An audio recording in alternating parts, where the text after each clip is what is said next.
السلام عليكم ورحمة الله وبركاته. إن الحمد لله نحمده ونستعينه ونستغفره ونعوذ بالله من شرور أنفسنا ومن سيئات أعمالنا. من يهده الله فلا مضل له ومن يضلله فلا هادي له، وأشهد أن لا إله إلا الله وحده لا شريك له، وأشهد أن محمدا صلى الله عليه وسلم عبده ورسوله. يا أيها الذين آمنوا اتقوا الله حق تقاته ولا تموتن إلا وأنتم مسلمون. يا أيها الناس اتقوا ربكم الذي خلقكم من نفس واحدة وخلق منها زوجها وبث منهما رجالا كثيرا ونساء، واتقوا الله الذي تساءلون به والأرحام إن عليكم رقيبا. يا أيها الذين آمنوا اتقوا الله وقولوا قولا سديدا يصلح لكم أعمالكم ويغفر لكم ذنوبكم، ومن يطع الله ورسوله فقد فاز فوزا عظيما. ألا إن أصدق الكلام كلام الله، وخير الهدي هدي محمد صلى الله عليه وسلم، وشر الأمور محدثاتها، وكل محدثة بدعة، وكل بدعة ضلالة، وكل ضلالة في النار. Inch'Allah Ta'ala, au 9e cours dans le livre Ainsi étaient nos pieux prédécesseurs. Aujourd'hui, Inch'Allah Ta'ala, on va parler de l'aumône et la générosité chez les pieux prédécesseurs. Avant cela, on va commencer par un verset qu'a cité Allah subhanahu wa ta'ala, où il parle de quelle est la récompense de celui qui fait de l'aumône fi sabilillah. Allah subhanahu wa ta'ala dit dans le Coran: مثل الذين ينفقون أموالهم في سبيل الله كمثل حبة أنبتت 7 سنابل في كل سنبلة 100 حبة والله يضاعف لمن يشاء والله واسع عليم. Ceux qui dépensent leurs biens dans le sentier d'Allah ressemblent à un grain d'où naissent 7 épis. Dans chaque épi, 100 grains, il y a 100 grains. Et Allah Azza wa Jal multiplie la récompense à qui il veut, et la grâce d'Allah est immense et il est omniscient. Donc, celui qui dépense son argent fi sabilillah dans le sentier d'Allah, ça ressemble à un grain, ce grain qui va donner 7 épis. Dans chaque épi, il y aura 100 grains. Donc, ça donne 700 grains, bi'idhnillahi ta'ala, et Allah ta'ala multiplie la récompense à qui il veut. Plus de 700 à qui il veut. D'ailleurs. Maintenant, on va commencer, Inch'Allah, le livre. On va dire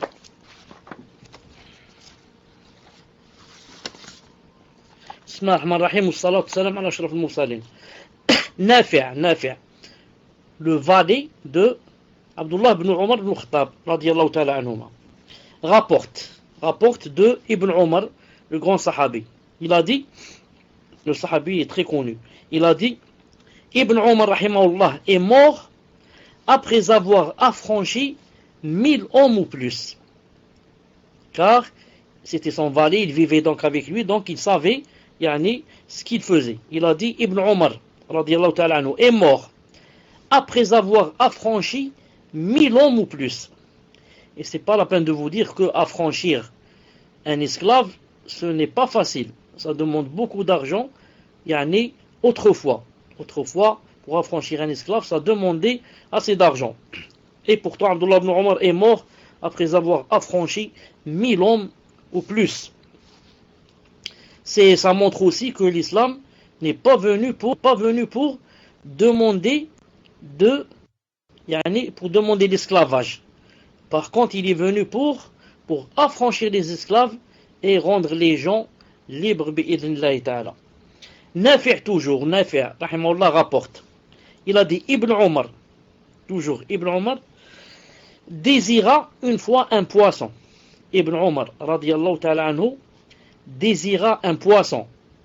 Alors je lui ai acheté un poisson que j'ai grillé et posé devant lui.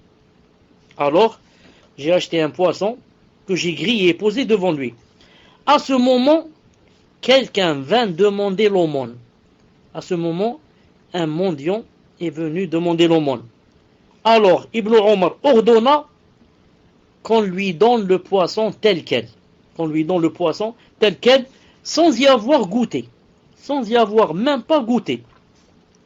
On proposa alors à Ibn Omar de donner à ce pauvre, au lieu du poisson, ce qui est à l'heure plus importante.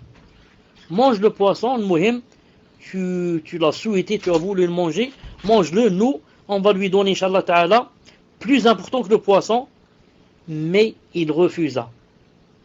Mais il refusa. Pourquoi d'après vous? C'est clair, à cause qu'il y a un verset qui dit comme ça. Allah Azza wa Jalla a dit لن تنالوا البر حتى تنفقوا مما تحبون وما تنفقوا من شيء فإن الله به عليم. C'est-à-dire, vous n'atteindriez vraie piété que si vous faites aumône de ce que vous chérissez. Et Allah a dit, tout ce dont vous faites aumône ou bien largesse, Allah le sait certainement bien. Donc, qu'a dit Allah Ta'ala, jamais tu n'atteindras la piété jusqu'à ce que tu donnes en aumône de la chose que tu aimes. Je dis bien, on n'atteindra pas la piété jusqu'à ce qu'on donne de la chose qu'on aime. Et Allah Ta'ala, alhamdoulilah, n'a pas dit donnez ce que vous aimez, mais il a dit de ce que vous aimez. Je ne suis pas obligé de tout donner, mais je donne une partie de ce que j'aime. Mais des fois, ça tombe que des fois, par exemple, je donne un exemple, c'est tout. Par exemple, maintenant j'ai mes voisins, par exemple, c'est l'été, ou disons c'est l'hiver, c'est la même chose. C'est l'hiver, il fait très froid, par exemple, très froid. Et j'ai, par exemple, un petit chauffage. Et eux, par exemple, ils ont des enfants, ils sont vraiment des pauvres, et ils meurent de froid. Et plusieurs fois, les enfants tombent malades, des voisins, etc. Et moi, j'ai un chauffage, et eux n'en ont pas. Si maintenant, je sais que ils sont vraiment à la recherche, que si quelqu'un pouvait leur offrir, parce qu'ils n'ont pas d'argent. Imaginez que je prenne le mien et que je leur donne, fils abillah, à cause des enfants qu'ils ont, pour qu'ils ne soient pas malades, à cause du grand froid, à cause de ceci, cela, et même si moi, je reste dans le froid. Si je peux faire une chose pareille, c'est que vraiment j'ai atteint la piété. Car j'ai fait largesse et aumône de la chose que je chéris. Pour moi, ce fourneau, je ne sais pas comment ça s'appelle, le chauffage dont je parlais, c'est vraiment une chose à laquelle, qui est chère pour moi. Si je peux la donner, fils abillah et mon privé, c'est que vraiment, j'ai atteint la piété. Regardez ici, Abdullah ibn Omar, il a quoi? Il voulait un poisson. On le lui a ramené grillé. Quand il est là, s'il le voit en train de griller, ça lui donne encore plus appétit de convoiter ce poisson et de le vouloir et de vouloir le manger. Ensuite, il y a quelqu'un qui vient frapper à la porte et au lieu de dire donnez-lui un peu de pain, ou alors donnez-lui un peu de riz, le riz d'hier, ou alors donnez-lui un peu de lentilles, il y a des lentilles d'hier qui sont dans le frigo, donnez-lui un peu. Non, donnez-lui ce poisson-là que je voudrais moi manger, donnez-le lui. D'ailleurs, les autres se sont étonnés, ils ont dit attends, laisse, Abdullah, on va lui donner quelque chose de plus important. Il a dit non, il refusa. Il a dit, je veux que vous lui donniez le poisson. Comme moi j'ai aimé le poisson, je voudrais donc donner ce poisson. Il y a aussi ici quelque chose qui ressemble à ça aussi, une seconde. Il y a quelque chose qui ressemble aussi à ça, c'est-à-dire qui rentre aussi dans le verset qu'on vient de citer. Un mendiant se présenta une fois à la porte de Rabi', rahimahullah. Rabi' ibn Khuthaym, l'un des salaf, l'un des grands salaf, qui dit, qu'est-ce qu'il a dit? Il a dit, nourrissez ce mendiant de sucre. Nourrissez ce mendiant de sucre. On lui a dit, il ne demande qu'à être nourri de pain sec. Le mendiant auquel tu dis, donnez-lui du sucre c'est à peu près comme de nos jours du miel. Tu nous demandes de lui donner du miel. Celui-là justement, il n'a demandé que du pain sec. Il a dit, nourrissez-le de sucre, car Rabi', c'est-à-dire car Rabi' aime le sucre. Allahu Akbar.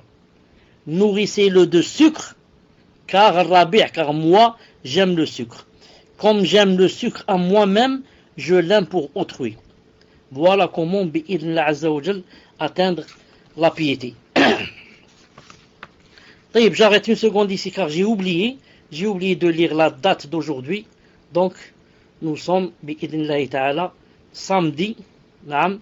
Donc, nous sommes mercredi, 21 Muharram 1434 de l'Hégire, c'est-à-dire le 5 décembre 2012, bi'idnillahi subhanahu wa ta'ala. Abu Aliya, rahimahullah, rapporte, a dit, j'ai été chez Aïcha, Aïcha notre mère, radiyallahu ta'ala anha, la pure, la sainte, alors que des femmes se trouvaient chez elle, lorsqu'un mendiant vint la trouver, vint trouver Aïcha, radiyallahu ta'ala, et elle ordonna qu'on lui donne un grain de raisin. Elle ordonna alors qu'on lui donne un grain de raisin. Les femmes qui étaient assises autour d'elle s'étonnèrent. Alors elle dit, il contient de nombreux pépins. Elle a dit, le grain que j'ai donné, ne contient-il pas de nombreux pépins? Dans une autre version, Allah subhanahu wa ta'ala a dit, elle a dit comme ça, Allah subhanahu wa ta'ala a dit, فَمَنْ يَعْمَلْ مِثْقَالَ ذَرَّةٍ خَيْرًا يَرَهُ فَمَنْ يَعْمَلْ مِثْقَالَ ذَرَّةٍ خَيْرًا يَرَهُ. Allah subhanahu wa ta'ala a dit, quiconque fait un bien, fût du poids d'un atome, il le verra. Et dans ce grain, combien qu'il y a d'atomes? Naam. Quiconque fait un bien, fût d'un poids d'un atome, il le verra. Et dans ce grain, combien qu'il y a d'atomes? J'ouvre une parenthèse ici pour dire, lorsque Allah subhanahu wa ta'ala dit en arabe, فَمَنْ يَعْمَلْ مِثْقَالَ ذَرَّةٍ خَيْرًا يَرَهُ. Dharra, c'est atome, pour les exégètes, les mufassirin d'aujourd'hui. Mais autrefois, dharra, et certains comme Cheikh Ibn Uthaymin ou bien Cheikh Rabi' disent que, je crois que Cheikh Rabi' hafidhahullah, il dit que dharra, c'est, en arabe, ça veut dire la petite fourmi. Vous savez, même dans les fourmis, il y a des sortes. Il y a la grande, la moyenne, la petite, la noire, la rouge, là. Il a dit c'est la plus petite, dharra. Donc, car autrefois, comme vous savez, il n'y avait pas l'atome quand ce verset est descendu. Donc, il parlait de la petite, vraiment, fourmi. Al-Muhim. Donc, ce verset, c'est pour dire que la personne ne doit pas dire ça c'est peu. Non. C'est possible que la personne à laquelle tu veuilles donner n'accepte pas. C'est possible de nos jours, le mendiant n'est pas comme autrefois. De nos jours, si tu lui donnes un pain, il n'est pas satisfait. Tu lui donnes un plat de lentilles, il n'est pas satisfait. Il veut l'argent. Naam. Le mendiant maintenant, il veut que tu lui donnes l'argent pour acheter une voiture et une villa. Naam, c'est comme ça qu'il veut. Il dit, moi je veux qu'on me donne l'argent, comme ça, j'amasse l'argent et j'achète un petit château dans la Côte d'Azur. Comme ça dit le mendiant de nos jours. Allah yahdihum. Urwa rapporte, radiyallahu ta'ala, rapporte, le neveu de Aïcha, radiyallahu ta'ala anhu. Il a dit, j'ai vu Aïcha, notre mère, partager 70 000 dirhams, c'est-à-dire en une fois. J'ai vu Aïcha, radiyallahu ta'ala anha, partager 70 000 dirhams. 70 000 dirhams, c'est une somme immense. Il a dit, je l'ai vue, elle était en train de la partager, comme ça, en une fois, en un jour, elle a donné 70 000 dirhams à des gens.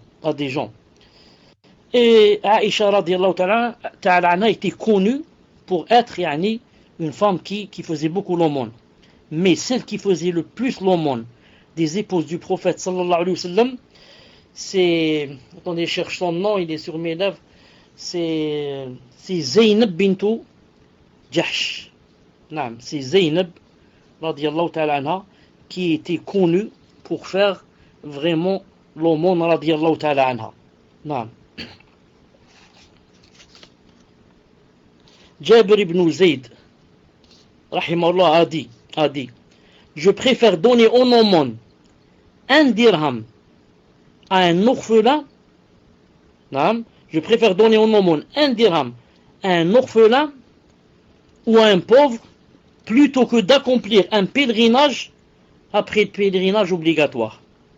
Je préfère donner un dirham ou bien à un orphelin ou bien à un pauvre plutôt que de faire un pèlerinage surérogatoire. Car ils connaissent c'est quoi le statut de faire l'aumône. Ibn al-Manhal al-Ta'i rapporte, il a dit que Ali ibn al-Hussein, lorsque Ali ibn al-Hussein, vous connaissez tous, radiallahu ta'ala, le fils de Ali, il a dit lorsque Ali ibn al-Hussein donnait une aumône à un mendiant, il l'embrassait d'abord puis l'a donné. Lorsque Ali ibn al-Hussein donnait une aumône à un mendiant, il l'embrassait d'abord puis la lui donnait. Dans une autre version, il y a un salaf comme ça, j'ai lu que lorsqu'il voulait donner une aumône, il la parfumait d'abord. Il parfumait d'abord l'aumône. Il mettait un peu de parfum ou de musc sur l'aumône. Quand on lui a dit pourquoi tu fais ça, il disait je la parfume car je sais qu'avant qu'elle ne soit mise, cette aumône, qu'avant qu'elle ne soit mise dans les mains du pauvre, elle sera d'abord mise dans les mains d'Allah. En fait, toi quand tu donnes l'aumône au pauvre, elle va où? Elle va chez Allah subhanahu wa ta'ala qui va te la cacher pour le jour de Yawm al-Qiyamah. Donc, elle commence par Allah subhanahu wa ta'ala, ensuite, c'est l'autre qui la prend, car s'il la décide qu'il ne va pas la prendre, il ne va pas la lui donner. Avant que tu la mettes dans ses mains, il tombe mort, il ne va pas la prendre. Il a dit alors, je parfumais l'aumône, car je sais que d'abord, elle sera mise dans les mains d'Allah subhanahu wa ta'ala. Ensuite, elle sera mise dans les mains du pauvre. Ibrahim ibn Bashar, rahimahullah, a dit, je suis passé en compagnie de Ibrahim ibn Adham dans une ville appelée Tripoli, Tarabulus. Alors que j'avais avec moi 2 miches de pain. Et que nous ne possédions rien d'autre. Un mendiant arriva et Ibn Adham me dit, il m'a dit, donne-lui. L'autre a dit, je me suis arrêté, c'est-à-dire j'ai pas donné. Et il me redit, qu'as-tu? Donne-lui. Il a dit, je lui ai donc donné un miche de pain ou bien des miches en m'étonnant de son acte. Comment je vais donner les 2 miches de pain alors que nous sommes 2, on va rester sans pain.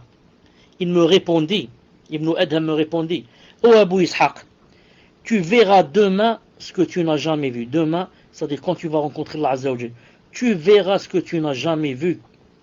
Et sache que tu verras ce que tu as donné et non ce que tu as gardé. Et sache que tu verras demain chez Allah subhanahu wa ta'ala, qu'est-ce que tu verras? Ce que tu as donné et non pas ce que tu as quand l'ordre de ton Seigneur va te surprendre. Non, mais on va te t'ôter l'âme. Ces propos, il a dit, me firent pleurer et mépriser ce bas monde. Il a dit, quand j'ai entendu Ibn al-Adham dire comme ça m'a fait pleurer et ça m'a fait mépriser ce bas monde. Comment les salafs, radiyallahu ta'ala anhum, pensent. En fait, c'est vrai. Ce qu'on donne, c'est ça ce qui va rester et c'est ça ce qu'on va voir. Et ce qu'on laisse et ce qu'on ne donne pas, c'est ce qu'on ne va pas voir là-bas dans l'au-delà. Ça me rappelle un hadith du prophète sallallahu alayhi wa sallam qui est authentique. Cheikh Al-Albani rahimahullah a dit hadith authentique. Une fois, le prophète sallallahu alayhi wa sallam avait égorgé un mouton, ou bien on lui avait fait don d'un mouton ou alors d'une grande. Et en allant comme ça à la prière, avant de sortir, il a dit à Aïcha, fais l'aumône. Quand il est revenu, il a trouvé que elle en avait donné beaucoup, elle avait laissé seulement quoi? Seulement l'épaule de ce mouton. Alors, elle lui a dit, radiallahu ta'ala, quand il lui a dit, tu as donné, qu'est-ce que tu as donné? Elle lui a dit, radiallahu ta'ala, anha, naam, j'ai donné, il ne reste que l'épaule. J'ai tout donné, il ne reste que l'épaule. Qu'est-ce qu'il a répondu, sallallahu alayhi wa sallam? Justement, il a répondu le contraire. Il a dit, il reste tout, sauf l'épaule. Toi, tu dis, j'ai tout donné, il reste seulement l'épaule. Et moi, je dis, il reste tout, sauf l'épaule. Ça veut dire que, sauf l'épaule que tu n'as pas donné. Et c'est justement l'épaule que tu n'as pas donné que on ne va pas trouver demain quand on va rencontrer Allah. On va trouver demain quand on va Paul. C'est dommage que tu l'as pas donné. Comme ça, a voulu dire sallallahu alayhi wa sallam. Et elle, bien sûr, elle a dit le contraire. Elle a dit j'ai tout donné sauf l'épaule. Il a dit justement, c'est l'épaule. Tu n'as rien donné sauf l'épaule. Ou alors quelque chose comme ça. Tout ce que tu as donné, d'accord, mais il reste l'épaule. L'épaule que tu n'as pas donnée, c'est celle-là qu'on ne va pas trouver quand on va rencontrer Allah subhanahu wa ta'ala. Muhammad ibn Ka'b al-Quradi. Muhammad ibn Ka'b al-Quradi, rahimahullah, possédait des biens à Médine. Une fois, des biens lui parvinrent, d'autres biens.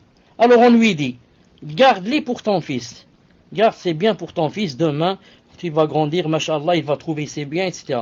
Il a répondu, non, je les garde pour moi auprès de mon Seigneur. C'est-à-dire, je vais les donner pour les trouver demain quand je rencontre mon Seigneur. Non, je les garde pour moi auprès de mon Seigneur et je laisse mon Seigneur à mon fils. Subhanallah al-Azim. Ces biens-là, je les garde pour moi auprès de mon Seigneur et je laisse mon Seigneur à mon fils. Je laisse mon Seigneur à mon fils. Al-Ahnaf ibn Qais rahimahullah vit un dirham dans la main d'un homme et il lui demanda, pour qui est-ce? Pour qui est-ce ce dirham? Il répondit, pour moi. Il lui dit alors, il n'est pour toi que si tu le dépenses pour obtenir une récompense ou en ce qui sera une forme de reconnaissance. Non. Ne dis pas de cet argent, de l'argent que tu as, qu'il est pour toi. Il ne sera pour toi que s'il est dépensé fi sabilillah. Car s'il ne sera pas fi sabilillah, il ne sera pas pour toi. La preuve, demain tu ne vas pas voir cet argent. Non. C'est-à-dire les récompenses que si tu l'avais donné fi sabilillah, tu aurais trouvé demain des récompenses devant Allah subhanahu wa ta'ala.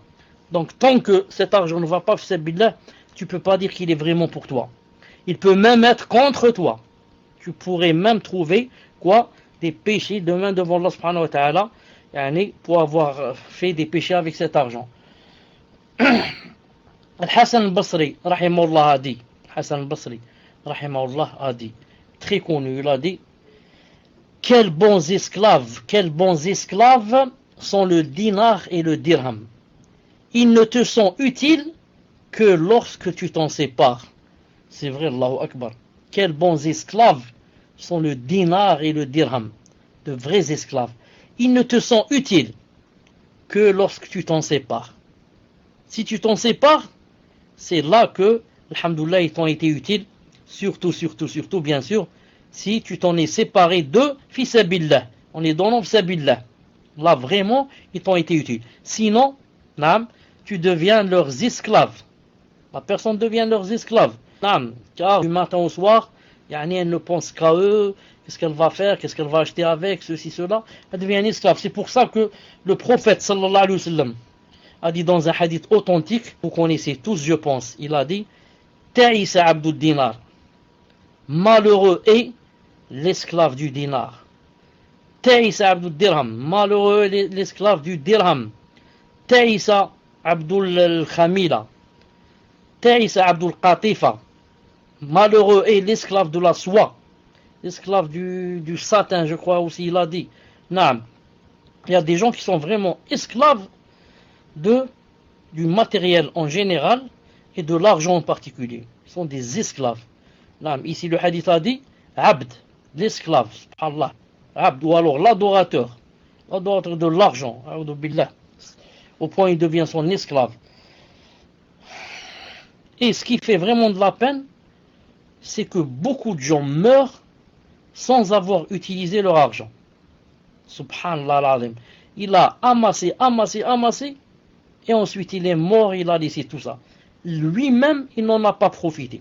Lui-même, il est peut-être mort en ayant faim, en voulant manger des choses, et il ne les a pas mangées par avarice. Il voulait cacher de l'argent.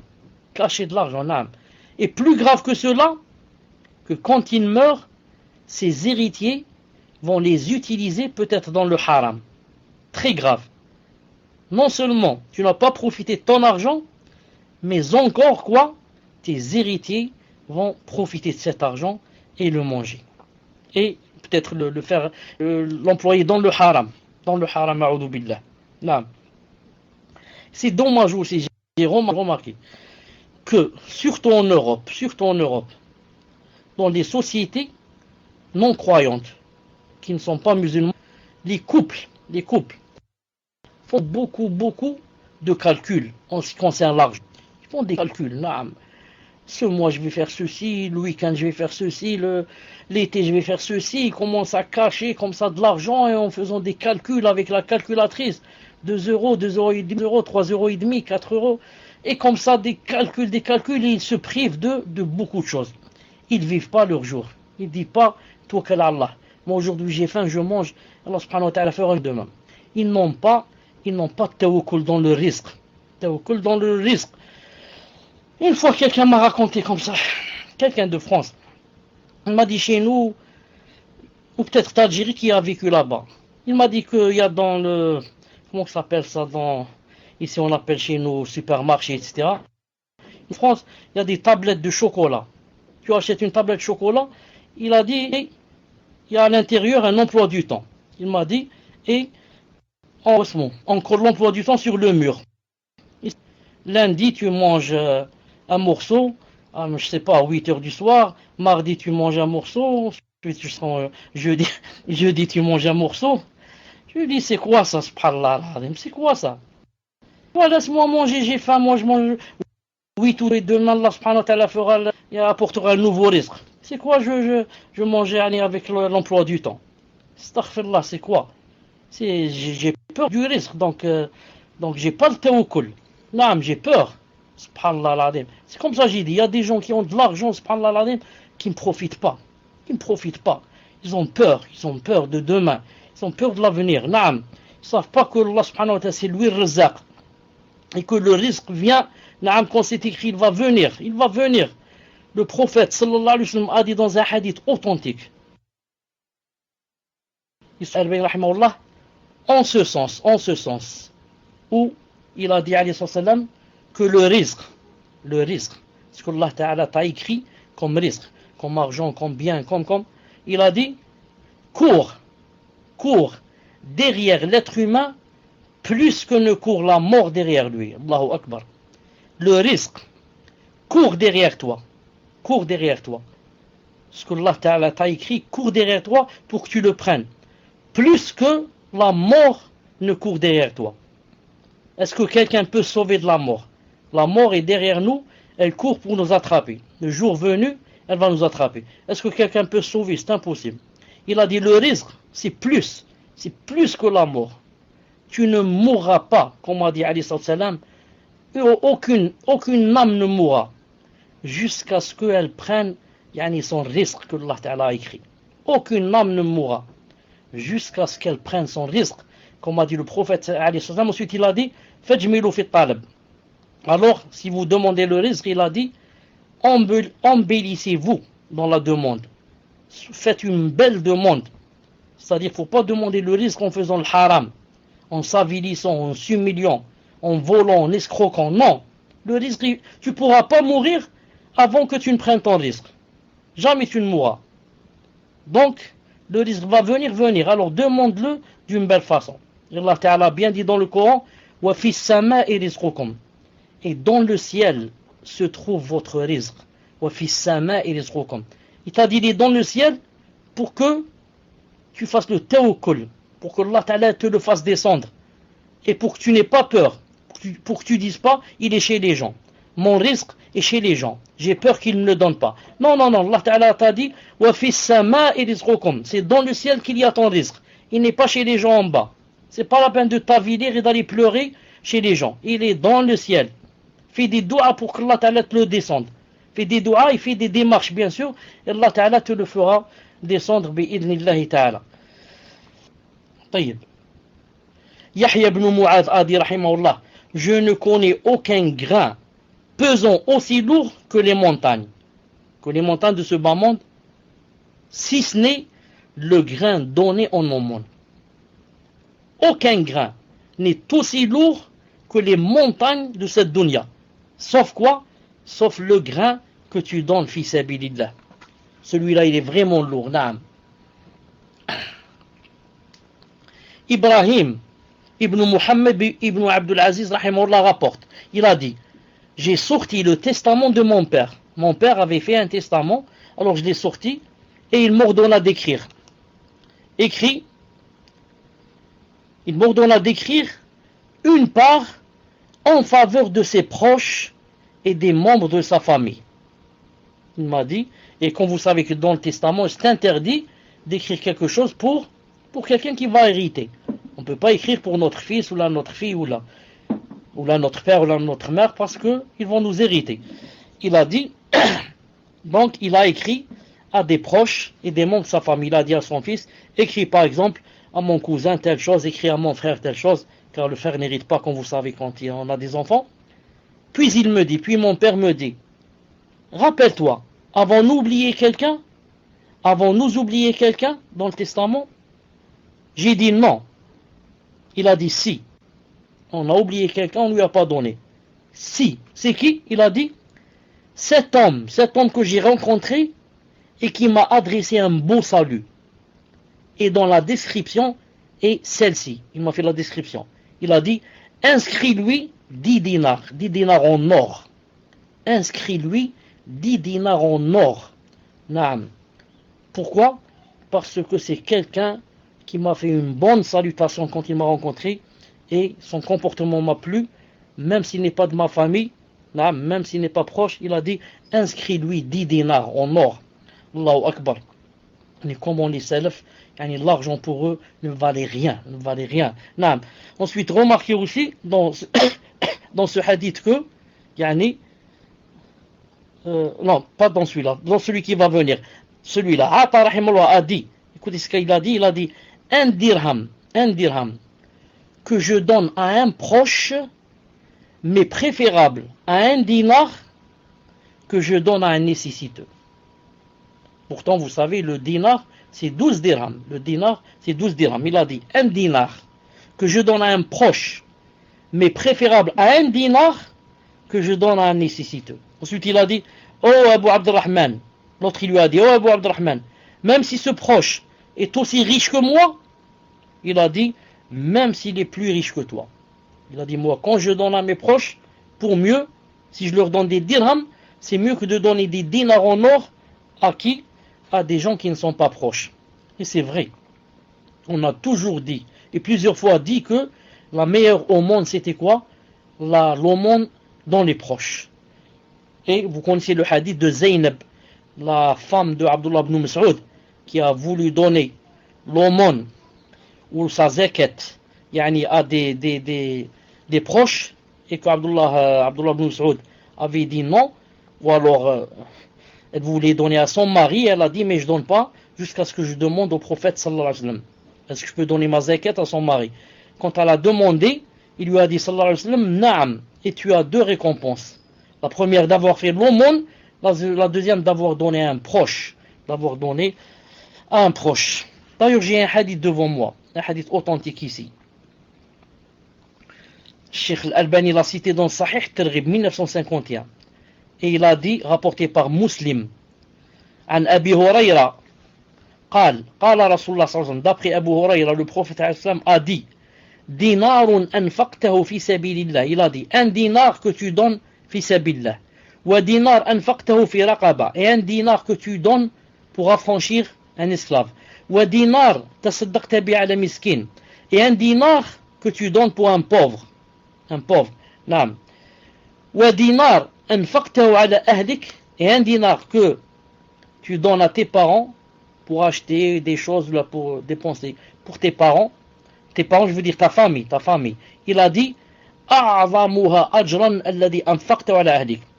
Il a dit le dinar qui va te rapporter le plus de récompenses, c'est celui que tu as dépensé pour ta famille. Allahu Akbar.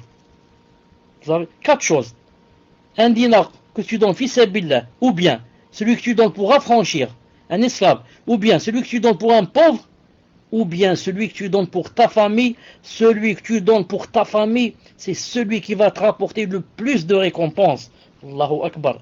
La famille, comme a dit le prophète sallallahu alayhi wa sallam dans un hadith de Bukhari, il a dit, et la cuillère que tu mets dans la bouche de ta femme, si c'est fissabillah, si tu la mets fissabillah, tu auras une récompense pour cela. Ou alors tu auras des récompenses pour cela.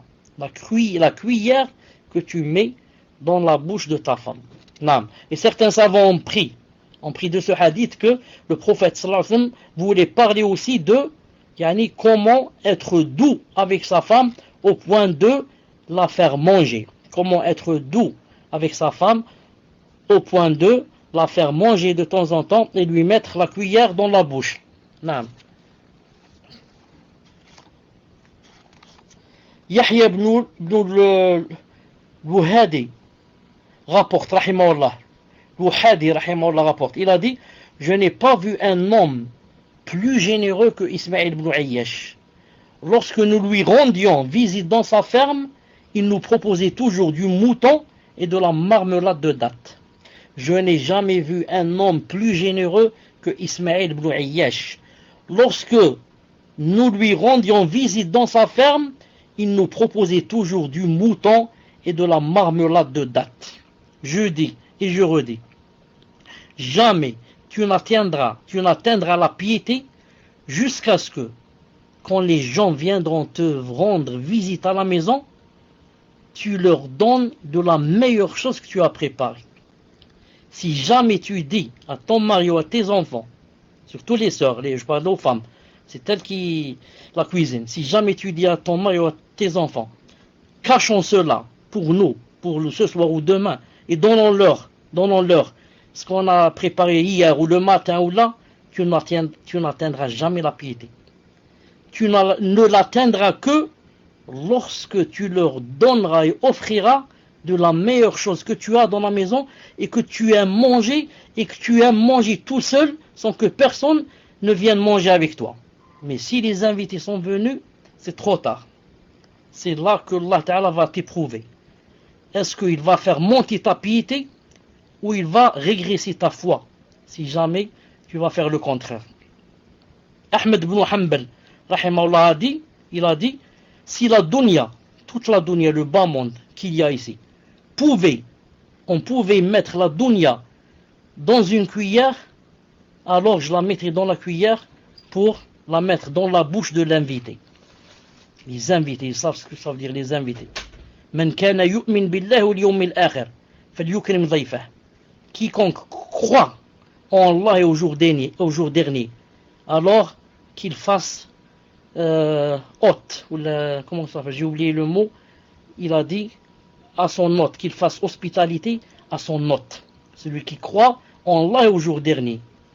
C'est pas comme ceux qui, lorsqu'ils ont les invités, non, qu'est-ce qu'ils disent? Ah, ils sont venus ceux-là.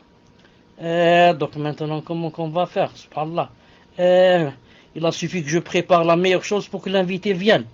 Subhanallah, ça fait des mois qu'ils ne sont pas venus, juste j'ai préparé le gratin avec le poulet, avec la dinde, et ils sont venus. Mais c'est facile, on va leur faire une omelette. On va leur faire une omelette avec des frites. Hein? Une omelette avec des frites, Inch'Allah. Et nous, le soir, quand ils partent, on va manger tout seul. Non, si tu fais comme ça, jamais tu n'atteindras la piété, bi'idhnillahi ta'ala. Non. Ça c'est quoi? C'est l'avarice, a'udhu billah. L'avarice. Comme l'avare. L'avare qui une fois a acheté 3 œufs. Parce qu'il y avait lui, sa femme et son enfant. Donc il a acheté 3 œufs. Pour chacun un œuf. Et il est monté sur la terrasse pour réparer l'antenne de la télé. Et il a glissé, il est tombé. En tombant, il est passé près de la fenêtre de sa femme qui était en train de quoi? De faire cuire les œufs.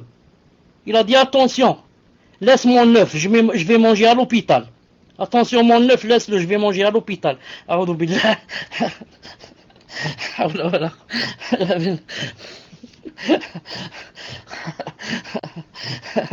Subhanallah.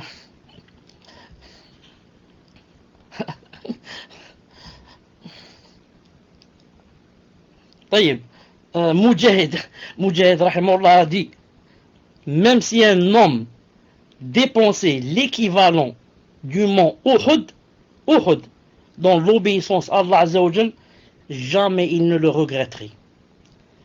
Même si un homme dépensait l'équivalent du mont Uhud, le mont Uhud très connu. Il a dit si quelqu'un dépensait l'équivalent de ce mont dans l'obéissance d'Allah, jamais il ne le regretterait.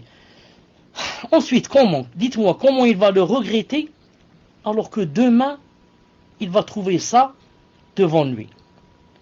Quand est-ce qu'on va regretter? On va regretter si je vais donner des choses, sabilillah, ensuite demain, je trouve rien, je trouve le feu qui m'attend. Là, je regrette, je dis ici, au moins j'avais profité de cet argent. Mais maintenant, si, quand je donne sabilillah, c'est Allah Azza wa Jalla qui va me cacher cette chose pour demain, pour me montrer demain, ce que j'ai caché. Donc, jamais une personne ne regrette si elle dépense fi sabilillah. Yahya ibn Sa'id rapporte, il a dit, Shu'ba rahimahullah était parmi les plus sensibles des hommes, Lorsqu'un pauvre passait devant lui, il le faisait rentrer chez lui et lui donnait ce qu'il pouvait. Il a dit, il était vraiment sensible. Lorsqu'un pauvre passait devant lui, il le faisait rentrer chez lui et lui donnait ce qu'il pouvait.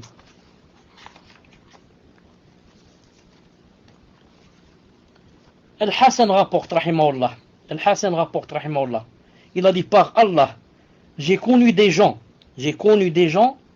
qui ne repoussaient pas un mendiant sans lui avoir donné quelque chose. Et ils interdisaient à leur famille de repousser un mendiant. J'ai connu des gens qui ne repoussaient pas un mendiant sans lui avoir donné quelque chose.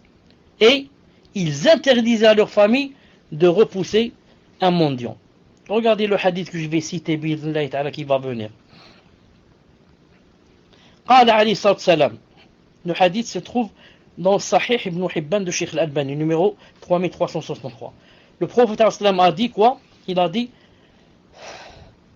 رد السائل ولو بظلف محرق. رد السائل ولو بظلف محرق. Ça veut dire la tarudduh. Il a dit quand quelqu'un vient demander l'aumône, ne le repoussez pas. Même s'il faut que vous lui donniez un sabot grillé, un sabot brûlé. Vous savez le sabot du mouton, le pied du mouton, ensuite au bas du pied, qu'est-ce qu'il y a? Il y a comme un sabot. Ce sabot, il ne se mange pas, le pied se mange, d'accord, mais pas le sabot. Il a dit même si vous lui donnez un sabot grillé, là, donnez-le lui.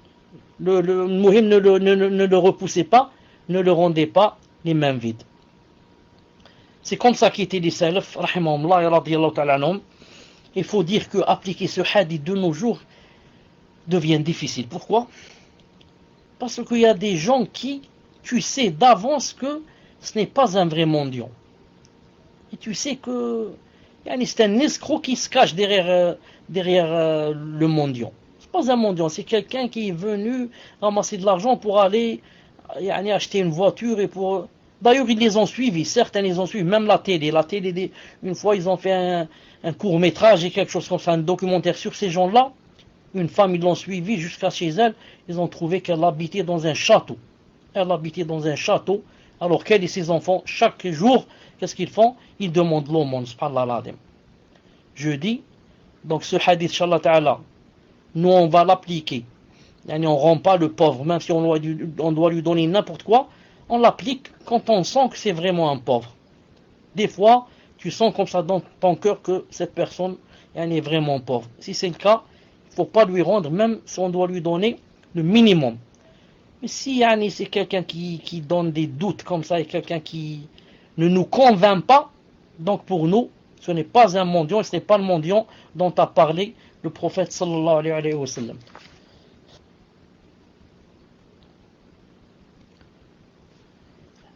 Hamad ibn Abi Sulaiman nourrissait chaque jour de Ramadan, il nourrissait 50 pauvres.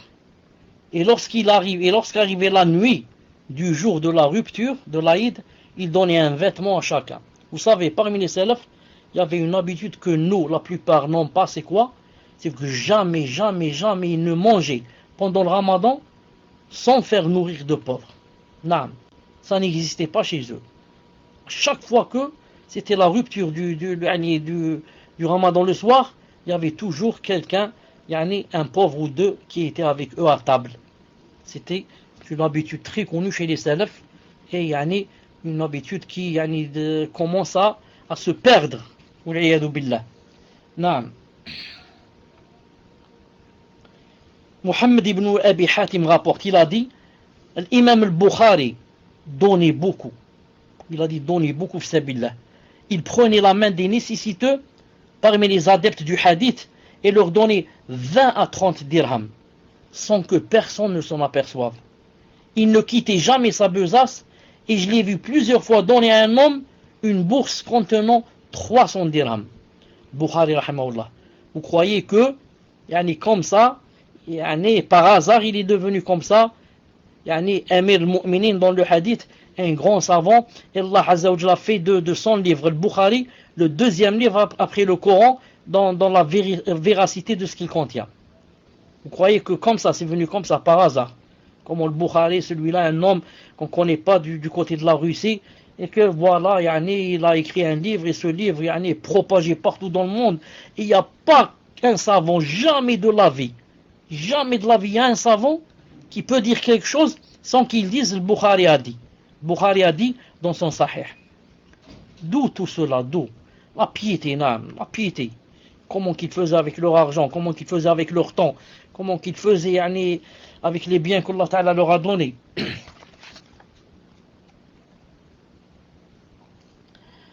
Al-Hussein ibn Hafs, rahimahullah. Al-Hussein ibn Hafs, rahimahullah. Est-ce que vous m'entendez? Alhamdulillah. Al-Hussein ibn Hafs, rahimahullah, gagnait chaque année 100 000 dirhams. Gagne 100 000 dirhams. Et malgré tout, il n'a jamais fait la zakat. Allahu Akbar. Pourquoi? Il gagne 100 000 dinars et ne fait jamais la zakat. Naam. Pourquoi? En raison des dons qu'il faisait aux savants du hadith et aux adeptes de la science. En raison des dons qu'il faisait aux savants du hadith pour propager et aux adeptes de la science pour qu'ils apprennent la science et la propagent. Parce qu'il sait que s'il donne à cela, il va avoir la récompense avec eux, lui aussi. Donc il n'a jamais fait la zakat. Pourquoi il ne fait pas la zakat? Son argent ne reste pas chez lui. Il n'amasse pas. Il n'amasse pas. Des années. Non. Avant que la zakat ne vienne, il n'a plus l'argent qu'il a. Plus l'argent. Non. Pourquoi? Parce qu'il donnait de grands dons fi sabilillah. Il donnait des dons fi sabilillah. طيب. Rabi' rahimahullah rapporte, il a dit, je me suis marié et Shafi'i me demanda, imam ici tous, il m'a demandé, combien tu avais donné de dot? La dot, combien tu as donné? Il a dit, répondit 30 dinars. Ma dot c'est 30 dinars, dont 6 tout et les 24 après. Il a dit, alors il me donna 24 dinars, même Shafi'i. Il a demandé à quelqu'un, c'est combien t'as dot? 30. J'ai donné 6 et j'ai 24. On a dit, voilà 24 maintenant. Et il lui a donné 24 dinars de suite. Ah, un dinar en or. 24 dinars en or. Non. Imam Shafi'i. C'est pas n'importe qui pour devenir imam comme ça. Sha'ba, rahimahullah. Attendez une seconde. Shayba ibn Nu'ama rapporte, rahimahullah, il a dit, Ali ibn al-Hussein était connu pour être pingre, mais lorsqu'il est mort, on s'est aperçu qu'il nourrissait 100 familles de Médine. Jarir rapporte, lorsqu'il décéda, on vit sur son dos les traces des fagots qu'il portait de nuit aux pauvres. Allahu Akbar. Il paraissait pingre, mais lorsqu'il est mort, on a trouvé, alors on s'est aperçu qu'il nourrissait 100 familles de Médine. 100 familles, naam, il les nourrissait billah ta'ala. Et lorsqu'il descend, on vit sur son dos les traces des fagots qu'il portait aux pauvres. Allahu Akbar. Naam. Moi je connaissais quelqu'un, peut-être je vous ai parlé de lui, peut-être je vous ai parlé de lui, Allahu alam. Est-ce que vous m'entendez d'abord? Alhamdulillah. Je connaissais quelqu'un, cette personne, naam, c'était connu que quelqu'un qui aimait vraiment le din, et appliquer. Et une personne à laquelle Allah subhanahu wa ta'ala avait donné, était assez riche, pas très riche, mais assez riche. Mais elle faisait beaucoup, de dons, fissabillah. Beaucoup de dons, fissabillah. Et moi, j'atteste que cette personne, je l'ai vue, des fois, quand j'étais avec elle, qu'on était par exemple assis dans un café, et que il me dit attends une seconde, une minute, je reviens. Il sort dehors et il donne une enveloppe à un homme comme ça qui vient, qui a rendez-vous avec lui pour lui donner chaque mois une enveloppe. Ensuite une autre fois, une femme qui vient. Il sort dehors, il lui donne l'enveloppe, mais il me dit pas, mais moi je l'ai remarqué. J'ai une seconde, je reviens. Il sort, il donne l'enveloppe, il revient. Et c'était le genre qui vraiment n'aimait pas qu'on voit ce qu'il faisait, et encore moins qu'il ne parlait sur ce qu'il faisait. Donc il y a des gens comme ça qui ont vécu pour Allah subhanahu wa ta'ala et qui leur argent l'ont donné la plupart fissabillah azawajal, parce qu'ils avaient la certitude dans le cœur, la certitude que cet argent n'allait pas se perdre, et que Allah subhanahu wa ta'ala allait le rembourser dans cette vie avant l'au-delà. Cette personne dont je vous parle, moi je l'ai vu de mes yeux quelques fois. Donc ce que je n'ai pas vu, sûrement que c'est beaucoup plus que cela. Et cette personne, une fois, a décidé de prendre 6 personnes. Cette personne dont je vous parle, cet ami, une fois a décidé de prendre 5 ou 6 personnes avec elle pour le Hajj. Allahu Akbar. Le Hajj. Il prend 5 ou 6 personnes avec lui. Et ils sont allés en voiture. Et en cours de route, ils ont fait un accident. Et cette personne est morte. Rahimahullah, il est mort. Il a été enterré à Tabouk, où il y a eu la fameuse bataille de Tabouk. Naam, Allahu Akbar, il est mort là-bas.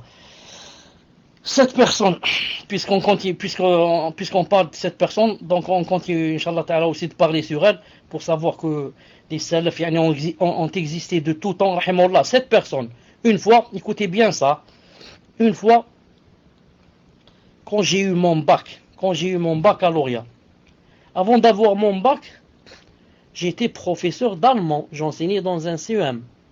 Quand j'ai eu mon bac, pour la première fois en Algérie, on a mis à la fac, on a ouvert spécialité Sharia.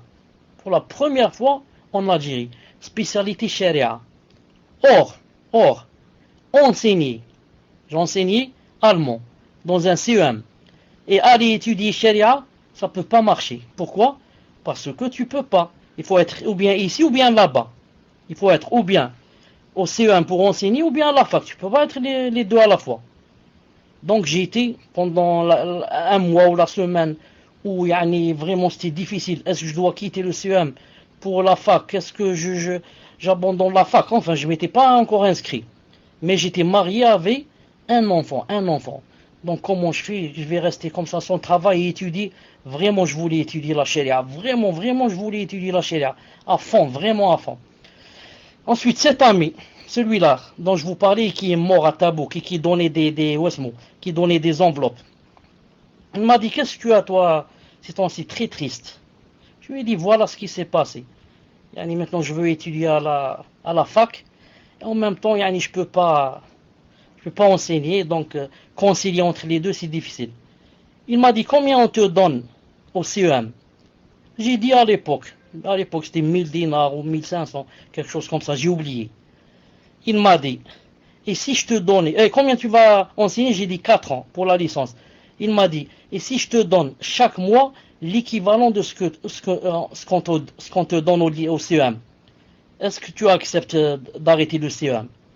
Je lui ai dit, c'est normal, si je trouve moi comment étudier et ne pas enseigner, je dirais pas non. Il m'a dit, alors réfléchis, si tu veux, arrête l'enseignement, et c'est moi qui te paye les études, bi'idhnillahi ta'ala. J'ai fait l'istikhara, j'ai dit donc j'arrête. Allah Ta'ala m'a donné une occasion pour apprendre la Sharia, c'est une occasion en or. Ensuite il m'a dit, écoute, est-ce que tu veux que je te donne chaque mois l'équivalent de ce qu'on te donnait, ou bien tu veux que je te donne 4 années à la fois? Je te donne maintenant la paye de 4 années à la fois. Allahu Akbar. J'ai dit non, barakallahu fik. Si tu me donnes 4 années à la fois, je risque de les dépenser. Je préfère que chaque mois, tu me donnes l'équivalent d'un mois. Et comme ça, pendant 4 années, j'ai étudié la sharia, bi'idhnillahi subhanahu wa ta'ala, grâce à lui. Après Allah subhanahu wa ta'ala. Grâce à lui, bi'idhnillahi subhanahu wa ta'ala, parmi les gens. Donc, quand j'ai terminé la sharia, j'ai voulu faire un magistère. Il m'a dit, c'est la même chose pour le magistère. Je lui ai dit non, parce que maintenant, Inch'Allah ta'ala, je peux travailler. Et je peux travailler. Cheikh, c'est une même personne avec qui au début, vous avez répondu. Non, c'est pas lui. C'est pas la même personne. Al-Muhim. Ce que je veux dire. Ensuite, quand j'ai fait le magistère, sur ma thèse, la préface, j'ai fait ce qu'on appelle la dédicace, quelque chose comme ça. Il y a son nom. À mon cher frère X qui m'a aidé pour les études, etc. et qui est mort, rahimahullah, en prenant avec lui 5 personnes qui sont mortes toutes là-bas, à Tabouk. Al-Muhim, lui, pourquoi il a fait ça? Est-ce qu'à cause de moi, parce que moi je suis mignon, je suis beau, je suis... Il a fait ça parce qu'il savait que s'il faisait ça, ensuite, toute parole que je dirais, il partagera avec moi les récompenses. Si ce n'est pas, il prend plus que moi. Parce que s'il ne m'avait pas donné, je n'aurais pas fait sharia. Donc maintenant, moi, quand je vous parle, et je parle de les pieux prédécesseurs, ou la aqida wasitiyya, ou le fiqh, ou la aqida, ou la mirat, ou tout ce que je parle, je dis, Allah a dit, son prophète a dit, les salaf a dit, il partage avec moi les récompenses. Non, il partage avec moi les récompenses. Car il a été la cause, rahimahullah. De, mon enseigne de ma licence de sharia, bi'idhnillah subhanahu wa ta'ala. Puisse Allah subhanahu wa ta'ala l'englober dans sa miséricorde, qu'il est mort maintenant. Puisse Allah subhanahu wa ta'ala l'englober dans sa miséricorde.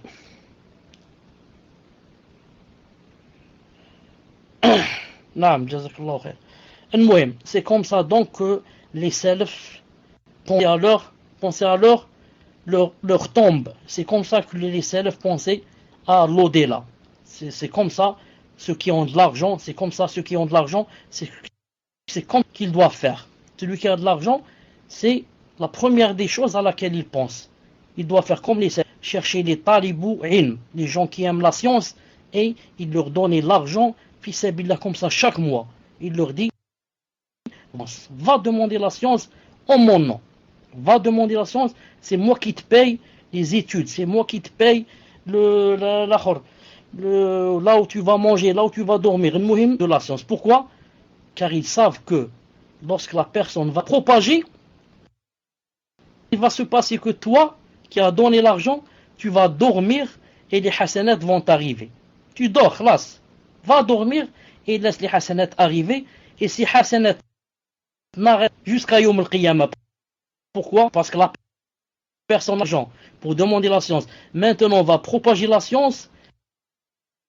Et là, Yawm al-Qiyamah. Parce que lui, il va dire à X, X va apprendre à Y, son fils va apprendre à l'autre, le voisin à l'autre. Et comme ça, toi, tu es dans la tombe et les récompenses vont venir. Allahu Akbar.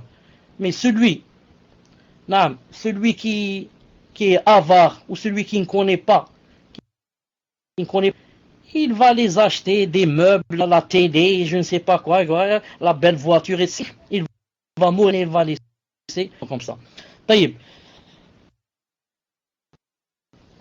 Shu'ba rahimahullah enfourcha son âne. Puis rencontra Sulayman ibn Mughira qui se plaint à lui. Il rencontra quelqu'un qui s'est plaint à lui, j'ai pas d'argent, je suis pauvre, ça me suffit pas, etc. Shu'ba lui dit, par Allah Ta'ala est témoin, je ne possède que cet âne. Puis il descendit et le lui donna. Allah est témoin que je n'ai que cet âne. Ensuite, il descendit de l'âne et le lui donna. C'est comme si tu rencontrais quelqu'un et te dit, voilà, j'arrive pas, j'ai des problèmes avec la famille, je travaille pas, j'ai pas ceci, j'ai pas cela. Tu lui dis, par Allah, je ne possède que cette Mercedes. et tu lui dis voilà les clés et prends-la. Prends-la et vends-la ou fais ce que tu en veux. C'est à peu près ça à l'époque, un âne à l'époque. On va terminer Inch'Allah par celle-là. On va terminer Inch'Allah Ta'ala par ce qu'a dit qui Bahim al-Ijli rahimahullah. Écoutez ça. Bahim al-Ijli rahimahullah, qui comptait parmi les dévots connus pour leurs pleurs. Bahim al-Ijli, qui comptait parmi les dévots connus pour leurs pleurs, qui pleuraient beaucoup, yani par crainte d'Allah Azza wa Jal, se lia, il fait connaissance avec un commerçant fortuné lors du pèlerinage. Taïb. Au retour, celui qui les avait liés, celui qui les avait présentés l'un à l'autre, vint les saluer. Il vint les saluer. Et il débuta par le commerçant, par le riche, en l'interrogeant. Il lui a dit, en l'interrogeant sur ce qu'il avait vécu avec le dévot Bahim. Alors il lui répondit, écoutez ce qu'il lui a répondu. Le riche, ce qu'a répondu à cette tierce personne. Écoutez ce qu'il lui a dit. Il lui a dit, par Allah, je ne pensais pas qu'une telle personne existait. Par Allah Azza wa Jal, je ne pensais pas et ne savais pas qu'une telle personne pouvait exister. En parlant de Bahim le dévot, il a dit, je ne pensais pas qu'une personne pareille pouvait exister. Pourquoi? Il a dit, par Allah, il me donnait alors qu'il est pauvre et moi je suis fortuné. Il me donnait comme ça des dons alors qu'il était pauvre et moi je suis un commerçant fortuné. Ensuite, il se mettait à mon service alors qu'il était âgé et que je suis plus jeune. Il se mettait à mon service. Qu'est-ce que tu veux? Attends, je te ramène ceci, je te donne cela, c'est moi qui te cuisine, c'est moi ceci. Il a dit alors qu'il était âgé et moi j'étais jeune et il cuisinait pour moi alors qu'il jeûnait et moi non. Il cuisinait pour moi. Alors que quoi? Alors que lui il jeûnait et moi je ne jeûnais pas. Par Allah, j'ai jamais vu une personne pareille. Allahu Akbar. Vous avez vu les salafs? Allahu Akbar. Dans leur comportement, ils étonnaient les gens. Pourquoi l'islam s'est propagé vite dans le monde entier? Pourquoi? À cause des doros, vous croyez? À cause des khutbah et des doros et des livres et ce qu'ont écrit les savants? Allah l'Adim, c'est pas pour cela. C'est le comportement des gens. Quand tu es avec quelqu'un, il voit ton comportement, il s'étonne. Il demande, c'est quoi ça? Tu lui dis, ça vient pas de moi ni de mon père. Ça c'est l'islam. C'est Allah Ta'ala qui nous a dit de faire comme ça. C'est le prophète Islam qui nous a dit de faire comme ça. Il va vite rentrer dans le din. Si tu vois sur YouTube les gens qui se reconvertissent en Australie, en Amérique, dans le Texas, tous ils vont dire à cause du bon comportement. Ils vont dire, subhanallah al-azim. Ils voient seulement le bon comportement. Pour ne pas aller loin, il y a quelqu'un que vous connaissez peut-être sur YouTube qui s'appelle Youssef Isti ou quelque chose comme ça. Un Américain qui est rentré en islam, qui faisait la da'wa au christianisme, etc. Quand j'ai lu, quand j'ai suivi sur YouTube comment il est rentré en islam, il a dit en connaissant un Égyptien, un musulman, c'est tout. Et il a dit, je l'ai ramené pour vendre avec moi, il a dit j'ai caché comme ça des choses qui sont pas bien derrière, et j'ai mis les belles choses avant, je lui ai dit vends ça, il m'a dit non, moi je fais pas comme ça. J'ai dit pourquoi? Il a dit en islam c'est interdit, il a dit ma religion m'interdit de faire comme ça, de berner les gens et de les tromper. Il a dit ça lui a fait un déclic, Donc c'est surtout le comportement qui attire les gens vers l'islam. Ce n'est pas le fait de savoir parler ou de savoir citer des hadiths ou. Les hadiths, etc., tu les trouves, tu en as besoin quand tu veux expliquer, quand tu veux faire la da'wa, quand. Mais pour attirer vers l'islam, il faut surtout avoir un bon comportement. Voilà, Inch'Allah Ta'ala, j'arrête ici, bi'idhnillahi Ta'ala. Puisse Allah subhanahu wa ta'ala nous aider à être généreux, puisse Allah subhanahu wa ta'ala nous aider à vaincre l'avarice, puisse Allah subhanahu wa ta'ala nous aider à nous aider. C'est pas il nous aide il nous aide pour qu'on nous aide nous-mêmes, pour qu'on fasse quelque chose qu'on trouve demain. Subhanallah al-Azim. Ce que tu donnes, c'est pour toi. Ce que tu donnes, c'est pour toi, c'est pas pour un autre. Comme a dit Allah Ta'ala, يَوْمَ تَجِدُ كُلُّ نَفْسٍ مَا... Attendez, j'ai oublié le verset. كُلُّ نَفْسٍ مَا أَحْضَرْتَ مِنْ نَفْسٍ المهم, Allah subhanahu wa ta'ala dit, le jour où chaque personne trouvera ce qu'elle a donné présent devant elle. Voilà, يوم تجد كل نفس ما قدمت من خير محضرة ما عملت من خير محضرة وما عملت من سوء. نعم. Donc c'est le jour où la personne trouvera ce qu'elle a présenté devant elle. Donc ce qu'on fait c'est pour nous, mais nous le shaitan ne nous laisse pas, l'avarice ne nous laisse pas, notre nefs ne nous laisse pas, elle ne nous laisse pas faire le bien pour profiter de ce bien. Subhanallah. Moi je veux faire du bien pour trouver demain dans ma tombe, et le shaitan ne me laisse pas, et l'avarice ne me laisse pas. Ils veulent quoi? Ils veulent ma perdition, a'udhu billah. Puisse Allah subhanahu wa ta'ala nous vaincre sur eux. Subhanakallahumma bihamdik, ashhadu an la ilaha illa ant, astaghfiruka wa atubu ilayk. Je vous donne 5 ou 10 minutes, inshallah ta'ala, on commence les questions. Salam alaikum, cher, qu'Allah vous fasse miséricorde. Est-ce que lors d'un repas de noces, c'était préférable obligatoire d'inviter des personnes en précarité, ou alors ça ne fait pas partie de la sunna? Je dis, inshallah ta'ala, comme réponse. Alaykoum salam, rahmatullah wa barakatuh. Je dis, naam, ça fait partie de la sunna. Ça fait partie de la sunna. Le prophète sallallahu alayhi wa sallam a dit quelque chose qui fait peur. Il a dit, sharrul walima. Il a dit les pires des fêtes, ou bien la pire des fêtes, c'est la fête à laquelle on invite le riche et on n'invite pas le pauvre. On invite, comme il a dit dans un autre hadith, c'est la fête où on invite celui qui n'a pas besoin de venir, et qui est riche et qui mange quand il veut, etc. Et on laisse le nécessiteux, celui qui, c'est une occasion pour lui, pour venir se rencontrer les gens, pour venir manger, venir boire à sa faim. Il a dit c'est la pire des fêtes. Donc, ça rentre, peut-être, je dis, dans le haram, peut-être, si on n'invite pas les pauvres. Maintenant, si c'est pas haram, ça peut être vraiment, ça frise le haram. Si on n'invite pas au moins un pauvre parmi les gens, bi'idhnillahi ta'ala. Tfadal, inshallah, pour la deuxième question. Donc, question suivante. Assalamu alaikum wa rahmatullahi wa barakatuh.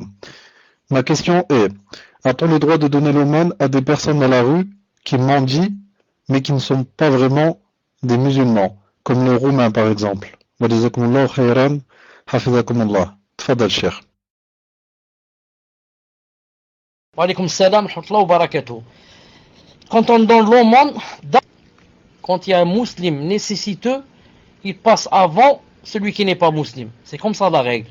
Quand c'est qu'un musulman qui est mendiant et nécessiteux, il passe avant celui qui n'est... Maintenant, s'il n'y a pas de musulman, mais il y a un kafir, on peut lui donner si on sait qu'il est vraiment dans la nécessité, à condition qu'il ne soit pas quelqu'un qui nous combat, qu'il ne soit pas quelqu'un... Bon.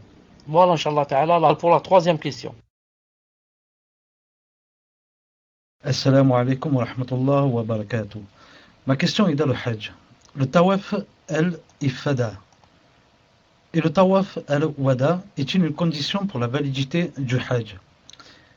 Et est-il vrai que la femme qui est en état de menstru et qui ne fait pas le tawaf al-ifada doit sacrifier un chameau? Barakallahu fikum. Pour le premier, ici qui s'appelle Tawaf, attendez comment elle a dit, Tawaf al-Ifada. C'est une condition pour le Hajj. Mais j'ai jamais vu qu'il le loupé, qui devait égorger un chameau. J'ai pas entendu ça, mais je voudrais être plus sûr. Je laisse, Inch'Allah ta'ala, la réponse pour le prochain cours. Mais, quant au Tawaf, le deuxième, qui s'appelle l'Wada, ce n'est pas obligé pour celle qui a les menstrues de le faire. Il ne devient plus obligatoire pour la femme qui a des menstrues. C'est pour elle le tawaf de l'Wada. Mais le premier, c'est une obligation. Mais le chameau là, je ne pense pas et je ne crois pas. Je sais qu'elle doit attendre jusqu'à ce qu'elle purifie pour qu'elle le fasse. Et si jamais elle va dans son pays, le tawaf là, elle reste toujours en ihram. et son mari n'a pas le droit de l'approcher jusqu'à ce qu'elle revienne faire le hajj. J'ai jamais entendu ça, mais Inch'Allah Ta'ala, je lui confirme dans le prochain cours, bi'idhnillahi ta'ala. Tfadlal. Donc, question suivante. Salam alaikum wa rahmatullahi wa barakatuh. Un frère de ma ville m'a chargé de vous transmettre sa question. Ceci est une question pour notre frère bien-aimé, cher Abu Abdullah Mohamed Chalabi. Qu'Allah l'assiste dans cette vie et dans l'autre. Un frère français reconverti de 28 ans, vivant en France et souhaitant faire la hijra pour préserver sa religion, Inch'Allah, a le problème suivant. Suite au divorce civil avec son ex-épouse, une femme qui a demandé le khula religieusement et qui aujourd'hui ne prie plus, ne porte plus le hijab et vit avec un homme dans le haram, un tribunal français l'a contrainte à payer une pension alimentaire de 200 € par mois à cette femme en vue de l'entretien des enfants de leur mariage, 3 et 5 ans, dont elle a obtenu la garde principale, et ce jusqu'à ce qu'ils aient 18 ans. Si le frère ne verse plus cette somme, les autorités françaises risquent de lui faire des problèmes.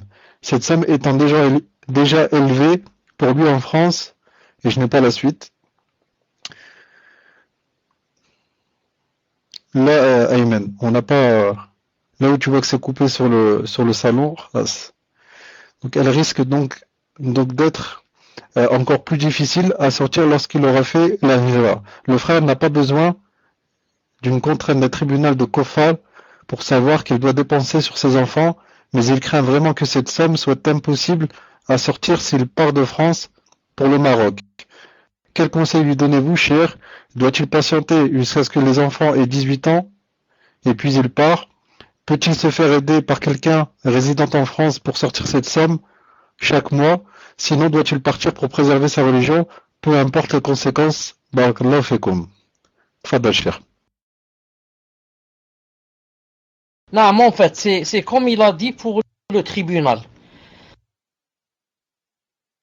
L'islam me suffit. Avec Gofar demande, comme on dit les savants, ils ont dit sauf si on est dans le besoin et que la chose qu'ils vont demander ne se contredise pas avec ce qu'il y a dans la charia. Ne se contredise pas avec ce qu'il y a dans la charia. Si le tribunal Gofar il me demande plus que je n'en peux, je lui dis Allah Ta'ala ne m'a pas demandé plus que j'en peux. Comment toi tu me demandes plus que j'en peux? Ensuite c'est très malheureux pour cette femme qui maintenant a tout quitte.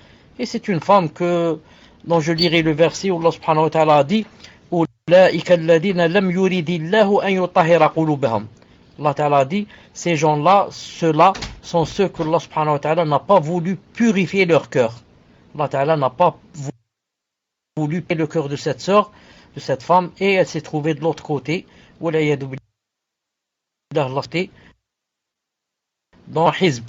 Alors elle est allée de l'autre côté, le hizb du shaitan, pour rencontrer demain Allah subhanahu wa ta'ala en colère d'elle et être en enfer avec le shaitan, na'udhu billah. Je dis, le frère doit voir comment concilier entre les deux. Comment envoyer une pension à ses enfants, pas à sa femme, à ses enfants qu'il doit nourrir jusqu'à ce qu'il soit pubère et qu'il travaille. Et comment, s'il doit faire, s'il voit qu'il a peur de sombrer, il peut faire la hijra et voir comment, payer de l'argent à quelqu'un pour qu'il paye ici pour qu'il paye, ou je ne sais pas comment il doit voir, comment qu'il doit faire, c'est à lui de voir comment faire, mais pour ne pas ne pas dépenser pour ses enfants, ni payer de coffre. Il vaut quelqu'un qui peut patienter, qui aime la foi, masha'Allah. S'il veut patienter à cause des enfants, qu'il le fasse. S'il voit que c'est difficile, etc., alors il voit comment laisser de l'argent pour les enfants et partir, sauver sa peau, et à chaque fois qu'il a de l'argent, il envoie. Quand il n'en a pas, Allah subhanahu wa ta'ala ne lui impose pas une charge qu'il ne peut pas. Wallah azza wa jal a'lam. Tfaddal. Donc, question suivante. Assalamu alaikum wa rahmatullahi wa barakatuh. Cher, je vous sollicite pour un conseil important. Qu'Allah vous accorde la réussite. Ma femme et moi vivons chez mes parents avec un bébé de 3 mois, walhamdulillah. Nous allons emménager dans environ 10 jours dans notre premier appartement. Je ne souhaite pas mettre la télévision à la maison, car vous savez que la plupart dans ce que l'on trouve dedans est illicite. Ma femme aime regarder la télévision, feuilleton ou autre. Allah al-Musta'an. C'est pourquoi j'ai décidé, Inch'Allah, de ne pas acheter de télévision dans notre futur appartement si je savais qu'elle allait regarder des reportages licites ou autres, j'aurais fait un compromis. Mais là, comme je la connais, je pense que lorsque je serai au travail, elle va en profiter pour regarder tout et n'importe quoi. Wallahu a'lam. Elle m'a dit clairement que si elle n'arrivait pas à vivre dans ces conditions, qu'elle prendrait ses affaires et irait retourner chez son père. Moi, ce que je crains maintenant, c'est qu'elle parte avec le bébé et que de ce fait, cet enfant ait une mauvaise éducation. Et là-bas, il sera dans les clips et les films du soir au matin. J'ai beaucoup réfléchi et ce qui m'importe le plus, c'est de préserver au mieux cet enfant de la mauvaise croyance. Pouvez-vous me donner un conseil sur la bonne attitude à adopter, cher? Allah yajazakum bi khair, ainsi que les admins. Amin. Tfadal, cher. Naam. Est-ce que... Chauffe d'abord avant cela, et c'est qui nous aide dans le salon. Vous pouvez, pour ne pas perdre de temps, déjà aller chez Meima, Mak Halal, Din al-Haq, de demander des questions, les prochaines questions. Comme ça, elles sont prêtes l'une avant l'autre. Personne termine pour aller chez l'autre. Et que chaque personne, Inch'Allah Ta'ala, qui donne sa question, qu'elle descende sa main, barakallahu fiha. Je demande à Allah subhanahu wa ta'ala de faire la miséricorde à chaque personne qui, lorsqu'on prend sa main pour nous aider. Al-Muhim, je dis, celui qui aime, il aide la télévision à la maison. Celui c'est s'il l'aide, entre autres, s'il l'aide à ce qu'il n'ait pas la télé à la maison. Beaucoup de temps. Sans parler du haram qu'elle comporte, elle prend beaucoup de temps. Reste une chose importante, c'est quoi? C'est qu'il faut faire la différence entre celui qui a eu la télé tout le temps et celui qui ne l'a jamais eu, par exemple. Vous avez compris? Par exemple, moi je ne me suis pas encore marié, par exemple. Maintenant, comme condition, il n'y a pas de télé à la maison. Comme condition même, dans le mariage, il n'y a pas de télé à la maison.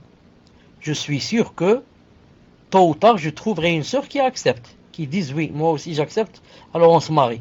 Et elle, je suis sûr que, tôt, d'accord, pas de télé, j'accepte. Au lieu de voir la... Donc pour les nouveaux et pour ceux qui n'ont pas fait encore de maison, etc., c'est facile. Reste que c'est difficile pour ceux qui sont déjà mariés, qui ont des enfants et qui toute leur vie, les enfants ont vu la télé, ont grandi avec la télé et la femme a grandi avec la télé. C'est pour cela, pour ce genre-là, que c'est plus ou moins difficile. Que les enfants, la femme n'acceptent pas, etc. C'est pour cela, maintenant, je repose une question aux frères. Je repose une question aux frères qui est vraiment dans un dilemme. Dans un dilemme, ou bien il met la télé, ou bien la femme va partir, a'oudou billah, avec le bébé. Je lui pose la question. Qu'est-ce qu'il veut dire par feuilleton? Il dit que de temps en temps, sa femme voit les feuilletons, etc. Est-ce que ce sont les feuilletons, naam, ou on parle de quelque chose de halal ou on parle de quelque chose de haram? Tfadal. Non, cher, donc je lui demande les infos, Inch'Allah.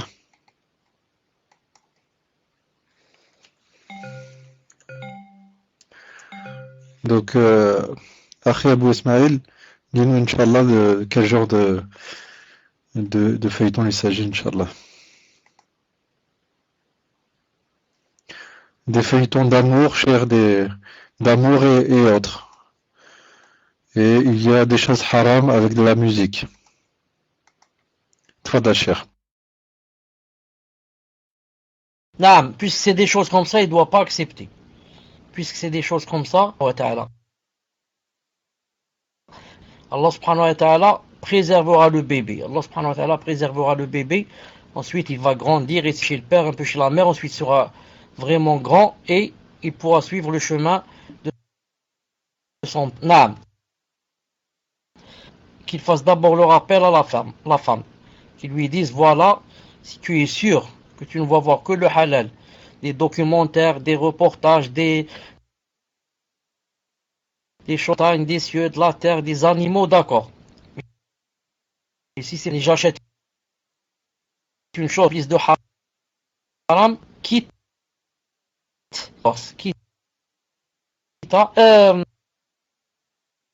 qui peut me rappeler, une fois, il y a eu un feuilleton qui a duré à peu près 200, on m'a dit 200 et quelques épisodes, qui parlait d'une fille, une jeune fille, une Mexicaine, de Mexique, j'ai oublié comment elle s'appelle, elle a fait ravage ici en Algérie, j'ai oublié comment elle s'appelle. Ensuite, il y a eu ses tricots, les tricots partout, sa photo, dans les cahiers, dans les livres des élèves, dans les trousses. Comment elle s'appelle avec l'actrice? Qui peut me dire comment elle s'appelle? Une Mexicaine. Naam, feuilleton du Mexique très, très grave. Un feuilleton du Mexique maintenant. Guadeloupe, je sais pas, mais comment s'appelle la fille, l'actrice, très connue. Peut-être ce feuilleton n'est pas passé chez vous, mais chez nous en Algérie, il a fait ravage. Une jeune fille de 20 ans à peu près, qui joue dans le film. Comment il s'appelle? Une seconde, je vais vous ramener son nom, une seconde. D'ailleurs, avant de vous donner son nom, ça m'a rappelé à mon époque, à mon âge. Quand j'avais à peu près 20 ans, entre 20 et 25, il y avait la même chose. Il y avait un feuilleton à la télé qui s'appelait autrefois, il s'appelait Dallas. Comme ça. Dallas, c'est, je crois, une ville, je crois que c'est deux ailes. Une ville en Amérique, c'est connu, Dallas. Dallas, il a fait ravage. Quand j'étais jeune, je ne l'ai jamais vu, mais il a fait ravage. Le film dont je vous ai parlé il y a quelques années, il a fait ravage ici en Algérie, qui parle d'une jeune fille, il s'appelle comme ça. Je vais vous l'écrire. Chez vous, peut-être, vous l'avez jamais vu, c'est pour ça que vous n'avez pas trouvé. Il s'appelle Cassandra, comme ça, Cassandra. Subhanallah, une jeune fille de 20, 22, 25 à peu près, je ne l'ai jamais vue, mais on m'a raconté. Quand ce film jouait en Algérie, il jouait 2 ou 3 fois par semaine. Quand il jouait, tout fermé. Les cafés fermés, les magasins fermés, sauf bien sûr quelques-uns qui restaient ouverts pour travailler. Tout le monde fermé pour aller voir ce feuilleton d'une Mexicaine qui était habillée, je crois, en mini-jupe ou quelque chose comme ça, et qui chantait, dansait et faisait astaghfirullah, je ne sais pas quoi. Au point où quelqu'un m'a raconté, un ami, j'ai un ami ici qui est un akh, mashallah, il travaille dans une quincaillerie. Il vend, la quincaillerie ne lui appartient pas, mais il vend chez quelqu'un. Il vend chez quelqu'un qui vend de la quincaillerie. Il m'a dit une fois, quand il y avait ce feuilleton de Cassandra, il m'a dit, un vieux est rentré chez moi pour acheter je ne sais pas quoi, du plâtre ou je ne sais pas quoi. Ensuite, le vieux a commencé à me dire, fais vite. Il m'a dit, j'ai dit, qu'est-ce qui se passe? Je lui ai dit, grand-père, qu'est-ce qui se passe? Il a 80 ans ou plus. Il m'a dit, fais vite, il y a Cassandra qui va jouer maintenant, j'ai peur de ne pas arriver, fais vite. J'ai peur de ne pas arriver, il y a Cassandra, subhanallah al-azim. La hawla wa la quwwata illa billah, Allah al-musta'an, naam. Donne-moi une autre question, inshallah ta'ala, tfaddal.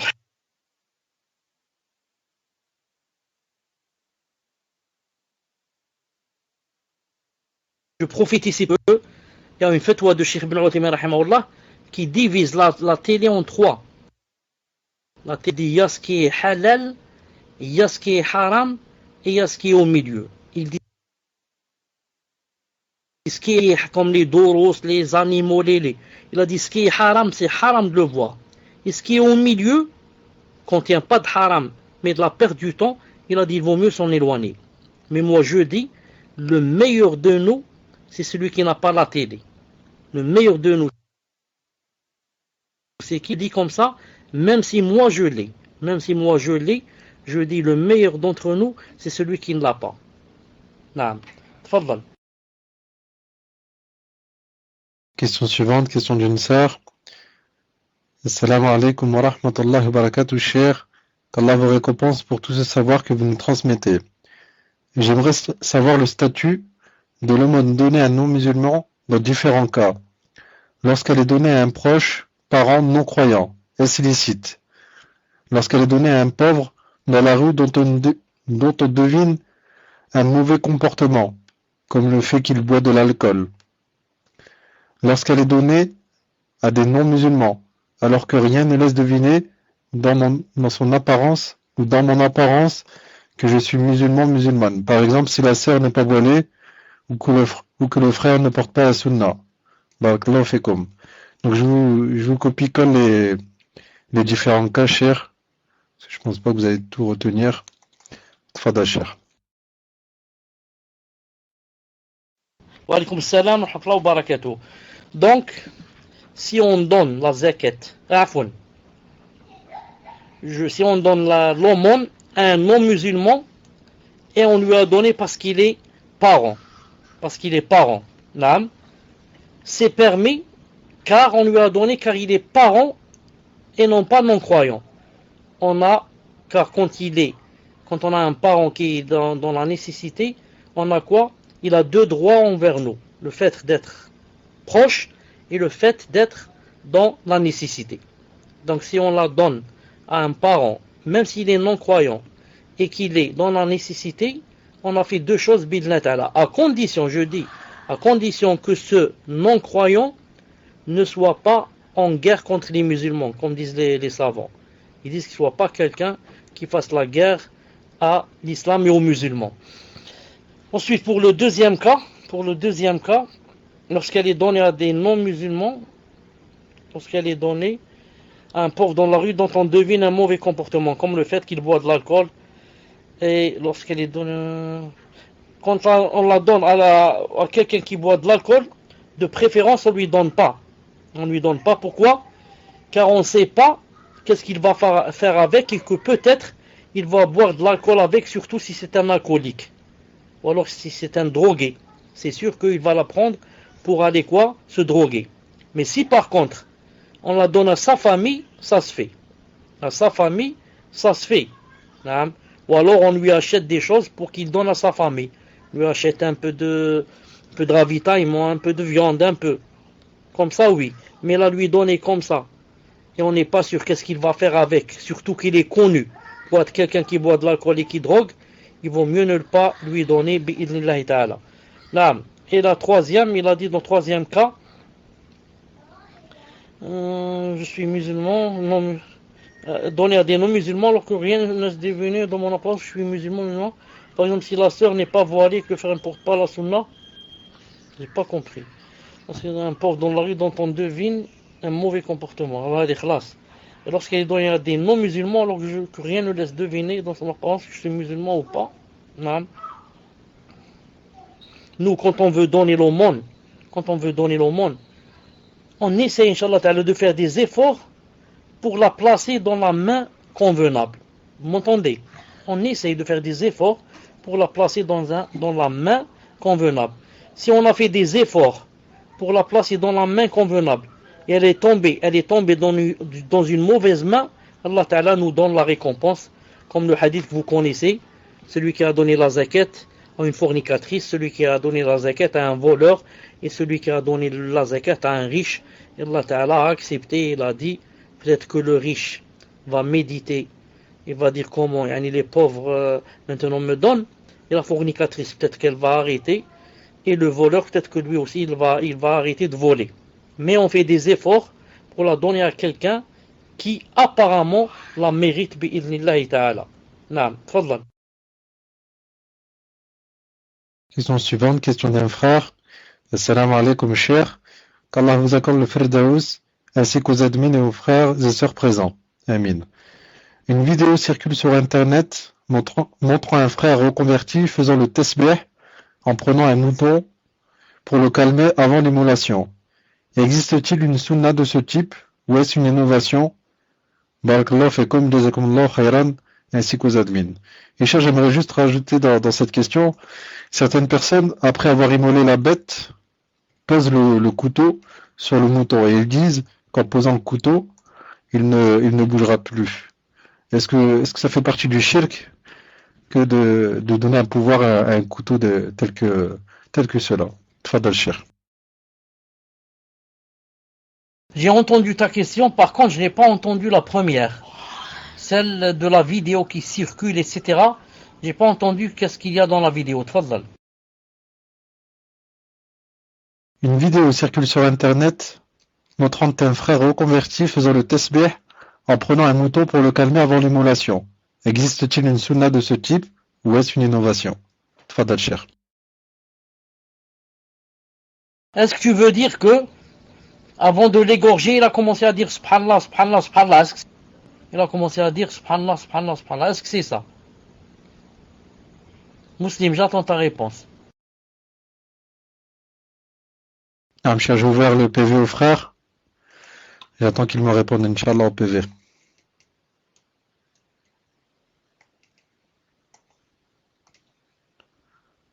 Donc le frère qui a posé la question, qu'il regarde ses PV, Inch'Allah, je lui ai ouvert un PV.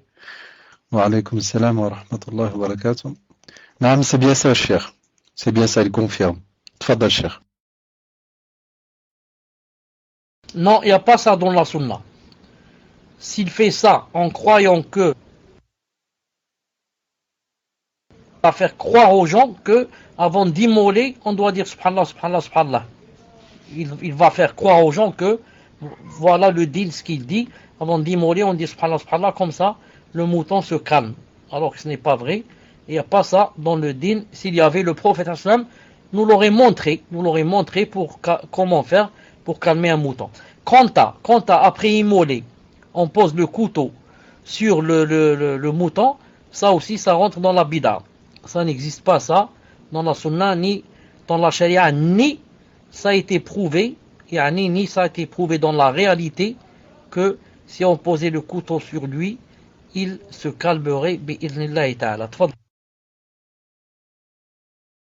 Cher, est-ce que d'y croire que le couteau peut faire que le mouton ne bouge pas, est-ce que c'est du shirk ou pas? Tfadal, cher. Quant à la croyance par rapport au couteau, est-ce que vous m'entendez? Quant à la croyance par rapport au couteau, est-ce que vous m'entendez? Quant à si on croit que le couteau de lui-même, c'est lui qui va arrêter le mouton de bouger, etc., ça rentre dans le shirk. Si on va croire que c'est le mouton, on rentre dans le shirk. Mais si on va croire que le fait de poser du fer, car le couteau est en fer, le fait de poser du fer sur le mouton, ça a une influence sur son sang ou sur ses veines ou je ne sais pas, sur les nerfs, et que ça peut l'arrêter, ça c'est autre chose. C'est un peu comme maintenant on dit que quand quelqu'un par exemple a l'épilepsie, tombe par terre, que si on lui met quelque chose qui est en fer dans sa main, comme une clé ou un bracelet ou n'importe quoi, que ça le calme. Si c'est comme ça, et que ça se ponait, lui a donné cette capacité, dans le cas, ça ne rentre pas dans le shirk. J'espère que vous avez compris la différence. Alors que ça a été prouvé, Inch'Allah Ta'ala, que le fer est dans le calme, dans le fait de calmer l'épileptique. Et je pense la même chose pour le mouton, Allahu A'lam. Barakallahu fikum, cher, pour la réponse apportée. Question suivante. Assalamu alaikum, barakallahu fikum pour vos cours. Maintenant, il est difficile de savoir si les gens qui demandent l'aumône sont véritablement nécessiteux. Parfois, ils sentent la cigarette et demandent de la nourriture ou de l'argent. Doit-on leur donner ou non? Entre parenthèses, ils ne sont pas musulmans. Peut-on donner l'aumône à tous ceux qui demandent ou faut-il privilégier les musulmans? Et comment fait-on s'il n'y en a pas autour de nous? Tfadal, cher. Naam. Vous m'entendez? Quand on veut faire l'aumône, Inch'Allah Ta'ala, on doit privilégier les musulmans. Alhamdulillah. Quand on fait l'aumône, on doit privilégier le musulman. Maintenant, s'il n'y a pas de musulman, on peut donner à un kafir, à condition que quoi? À condition que ce ne soit pas quelqu'un qui fasse la guerre à l'islam et aux musulmans. mais moi je dis, non, des fois, seulement dans la famille, ça suffit. Des fois, dans la famille, même si ce n'est pas la famille qui est avec nous, la famille au bled, la famille, non, ça suffit. Il y a toujours des gens dans la famille qui sont dans la nécessité pour acheter des livres, pour apprendre, pour acheter des vêtements, pour acheter.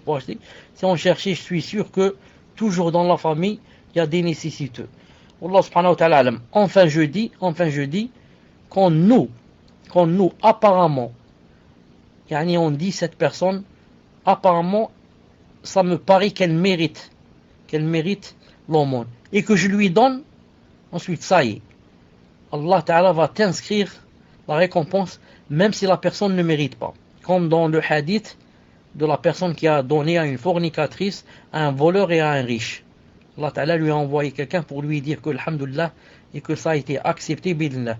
Pourvu que, je dise dans mon cœur que apparemment cette personne, mérite. Même si après je me trompe, ma'alish. Tfadlal. Question suivante. Assalamu alaikum wa rahmatullahi wa barakatuh, cher. Qu'Allah vous récompense ainsi que les admins. Amin. Voici ma question. Donc c'est la question d'une sœur. Et je souhaite me marier bi'idhnillah. C'était un frère. Je souhaite me marier bi'idhnillah. Pour cela, une sœur m'a présenté un frère. Non, donc c'est la question d'une sœur. Je souhaite me marier bi'idhnillah. Pour cela, une sœur m'a présenté un frère. Nous nous sommes posé nos questions par mail, car je n'avais que cette solution. Je ne sais pas si c'est halal, mais nous avons toujours eu un vocabulaire décent. Le frère et moi-même, nous voulons donc nous voir, bien sûr, selon le Coran et la Sunna. Je voulais savoir s'il est halal que je dise à mon frère de m'accompagner sans que mon père soit au courant. Ensuite, si le frère souhaite demander ma main et que moi je suis consentante, là enfin mon frère en parlera à mon père pour demander l'accord de mon wali. Est-ce licite? Barakallahu fikum. Tfadal Cheikh. J'ai dit par rapport à l'aumône, quand on la donne à un kafir, si c'est avec l'intention que c'est pour l'attirer vers l'islam, c'est permis. Car la zakat al-mal, on peut la donner aussi à un kafir si c'est dans l'intention de l'attirer vers l'islam. Donc vous aussi, si jamais vous donnez à un kafir, un voisin, un kafir, ou vous lui donnez de l'aumône, donnez-lui avec l'intention que c'est pour l'attirer vers l'islam. Si vous voyez qu'il a des penchants, etc., vous pouvez lui donner de l'argent et même la zakat pour l'attirer, lui faire da'wa, Inch'Allah ta'ala. Quant à la sœur, ce qu'elle a fait en correspondant avec le prétendant par email, elle a fait une faute. Elle devrait demander pardon à Allah subhanahu wa ta'ala et se repentir. Et lui aussi, il devrait demander pardon à Allah subhanahu wa ta'ala et se repentir. Quant à son frère, elle peut l'emmener pour aller rencontrer le frère, car son frère est un mahram. Son frère est un mahram. Ensuite, s'il voit qu'il y a affinité, elle fait rentrer le père, Inch'Allah ta'ala, pour officialiser. Non, mes chers, je ne savais pas si ça avait coupé ou si vous aviez fini la réponse. Alhamdulillah. Donc, question suivante. Assalamu alaikum, cher. Qu'Allah vous fasse miséricorde, ainsi qu'aux admins. Amin. Une sœur demande. J'ai rendu visite à une sœur qui a repris la salat. Walhamdulillah. Le problème, c'est que je me suis aperçu qu'elle a prié avec du vernis à ongles. Sur le coup, je n'ai pas osé lui dire, car d'une, je ne sais pas s'il y a divergence sur la question, même si pour moi, cela me paraît évident qu'avec du vernis, l'eau ne glissera sur les ongles, ne glissera pas sur les ongles. Et de deux, j'ai peur de mal m'y prendre et lui faire redélaisser la salate. Ma question est la suivante. Y a-t-il divergence sur le fait de retirer le vernis avant de faire les ablutions et comment m'y prendre avec la sœur sans la faire fuir? Barakallahu fikum. Tfadal Cheikh. Naam. Alaykoum salam, wa barakatuh. Comme elle a dit ici, pour ne pas la faire fuir, etc., il faudrait que, quand elle la recontacte, qu'elle lui dise pour ce qui va venir, pas pour ce qui est passé. Elle va pas lui dire, voilà, tu as déjà prié avec ça, donc refais les salades que tu as faites, sinon elle va quitter. Mais elle lui dit que, voilà, l'autre fois j'ai remarqué que tu priais avec le vernis, et le vernis, si tu lui dis comme ça, tu lui dis si tu as fait les ablutions avant le vernis, il n'y a pas de problème, mais si tu as fait les ablutions après le vernis sans l'avoir enlevé, les ablutions sont fausses, mais je te dis pas de refaire les salades que tu as faites, mais je te dis attention à l'avenir, pour que ta salade soit acceptée, car peut-être qu'elle ne sait pas, et si tu ne vas pas lui dire, elle va rester toujours dans l'erreur. Donc, profite de faire deux choses. La première, de lui dire, et la deuxième, de ne pas lui dire de rattraper les salades passées pour ne pas la faire fuir. Mais dis-lui que c'est pour l'avenir, Inch'Allah Ta'ala. Tfadlan. Donc la sœur aura compris, Inch'Allah, Allahu A'lam, qu'il n'y a pas de divergence là-dessus. Donc question suivante. Salam alaikum wa rahmatullahi wa barakatuh. Nous est-il autorisé de mettre de l'argent de côté et même se priver sur certaines choses dans le but de faire la hijra ou de faire ce hajj, car je n'ai pas compris le passage qui parlait de cela? Et est-il de la sunna de faire des réserves de nourriture pour quelques semaines par exemple? Allah yajazakum pour tout ce que vous nous apportez, ainsi qu'aux admins.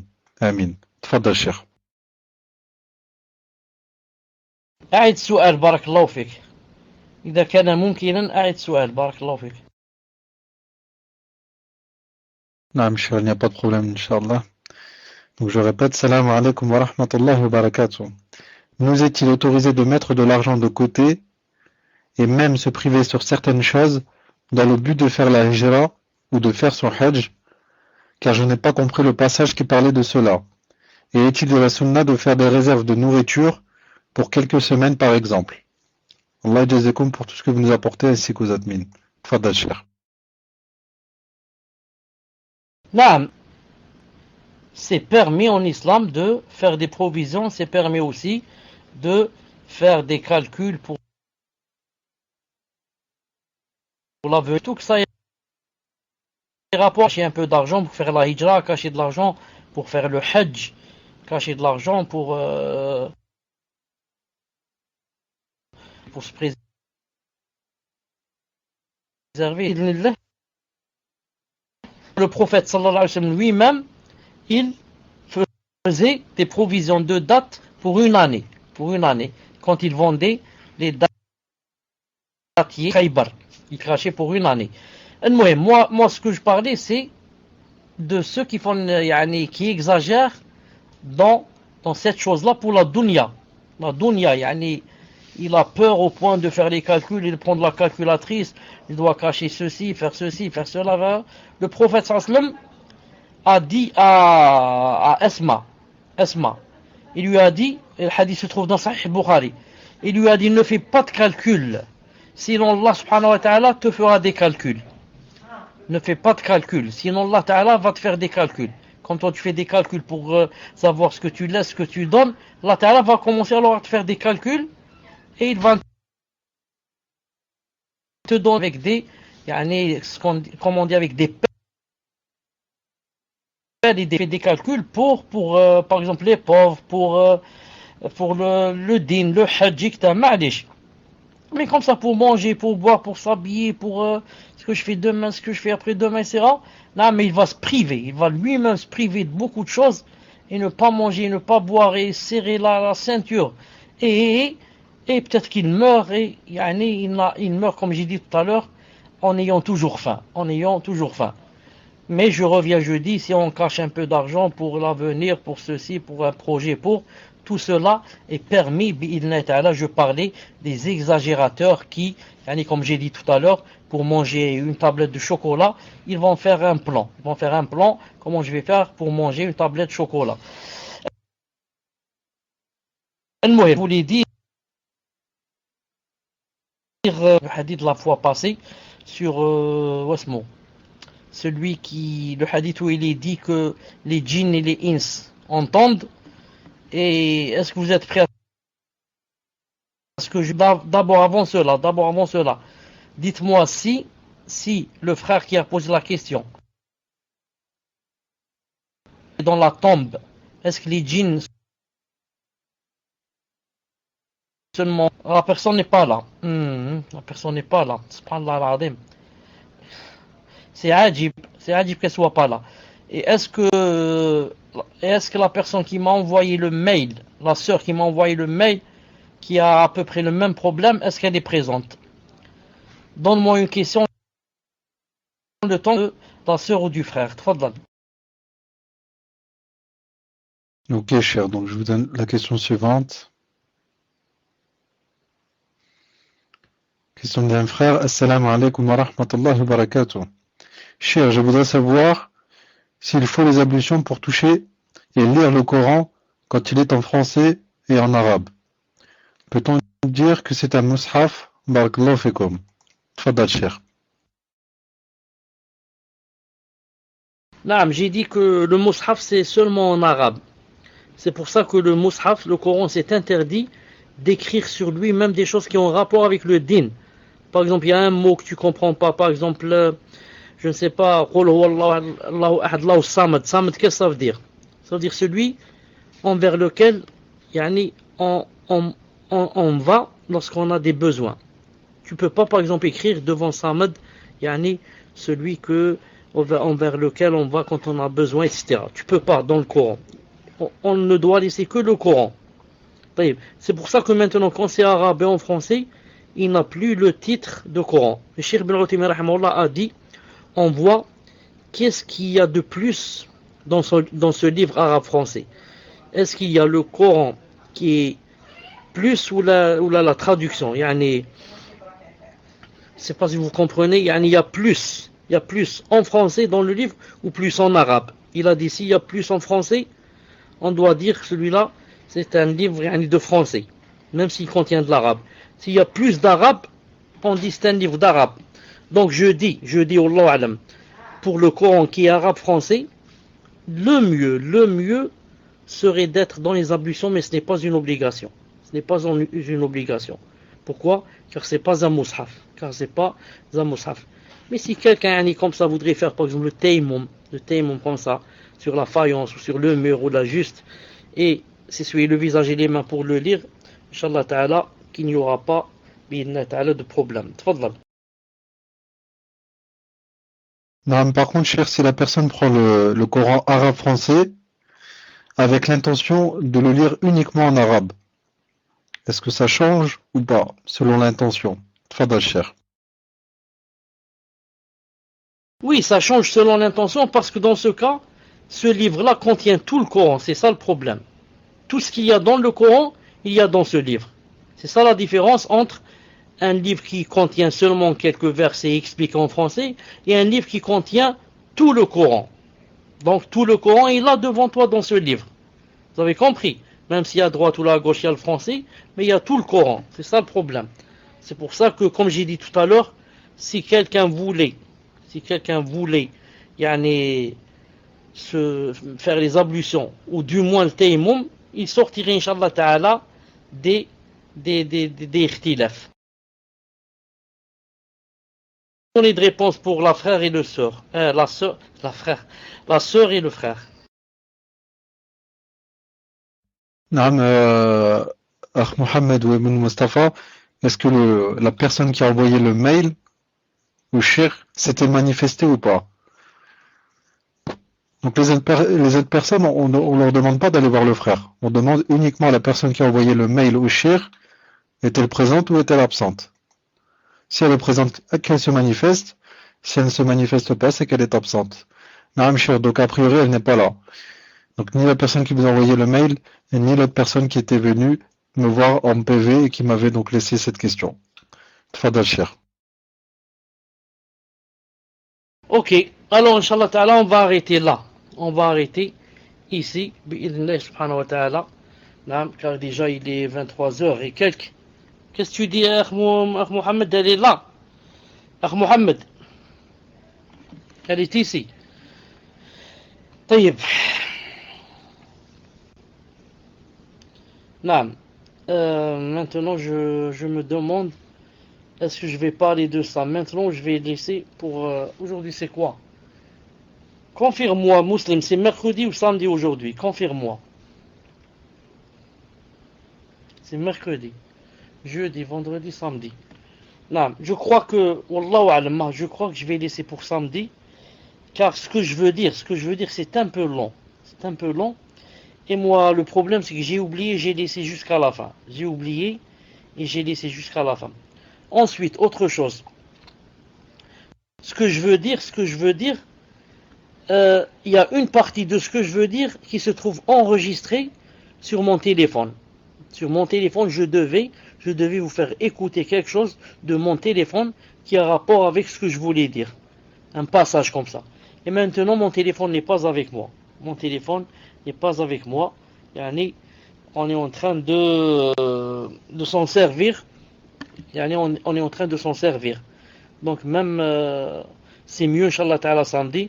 Et je demande, Inch'Allah Ta'ala, à la sœur de patienter et de nous excuser pour cet embarras, car j'avais prévu et promis de répondre aujourd'hui. Mais comme j'ai oublié jusqu'à la fin et ensuite, il n'y a pas le téléphone avec moi, Inch'Allah Ta'ala, on laissera pour samedi, à condition que vous êtes 3 ou 4 admins.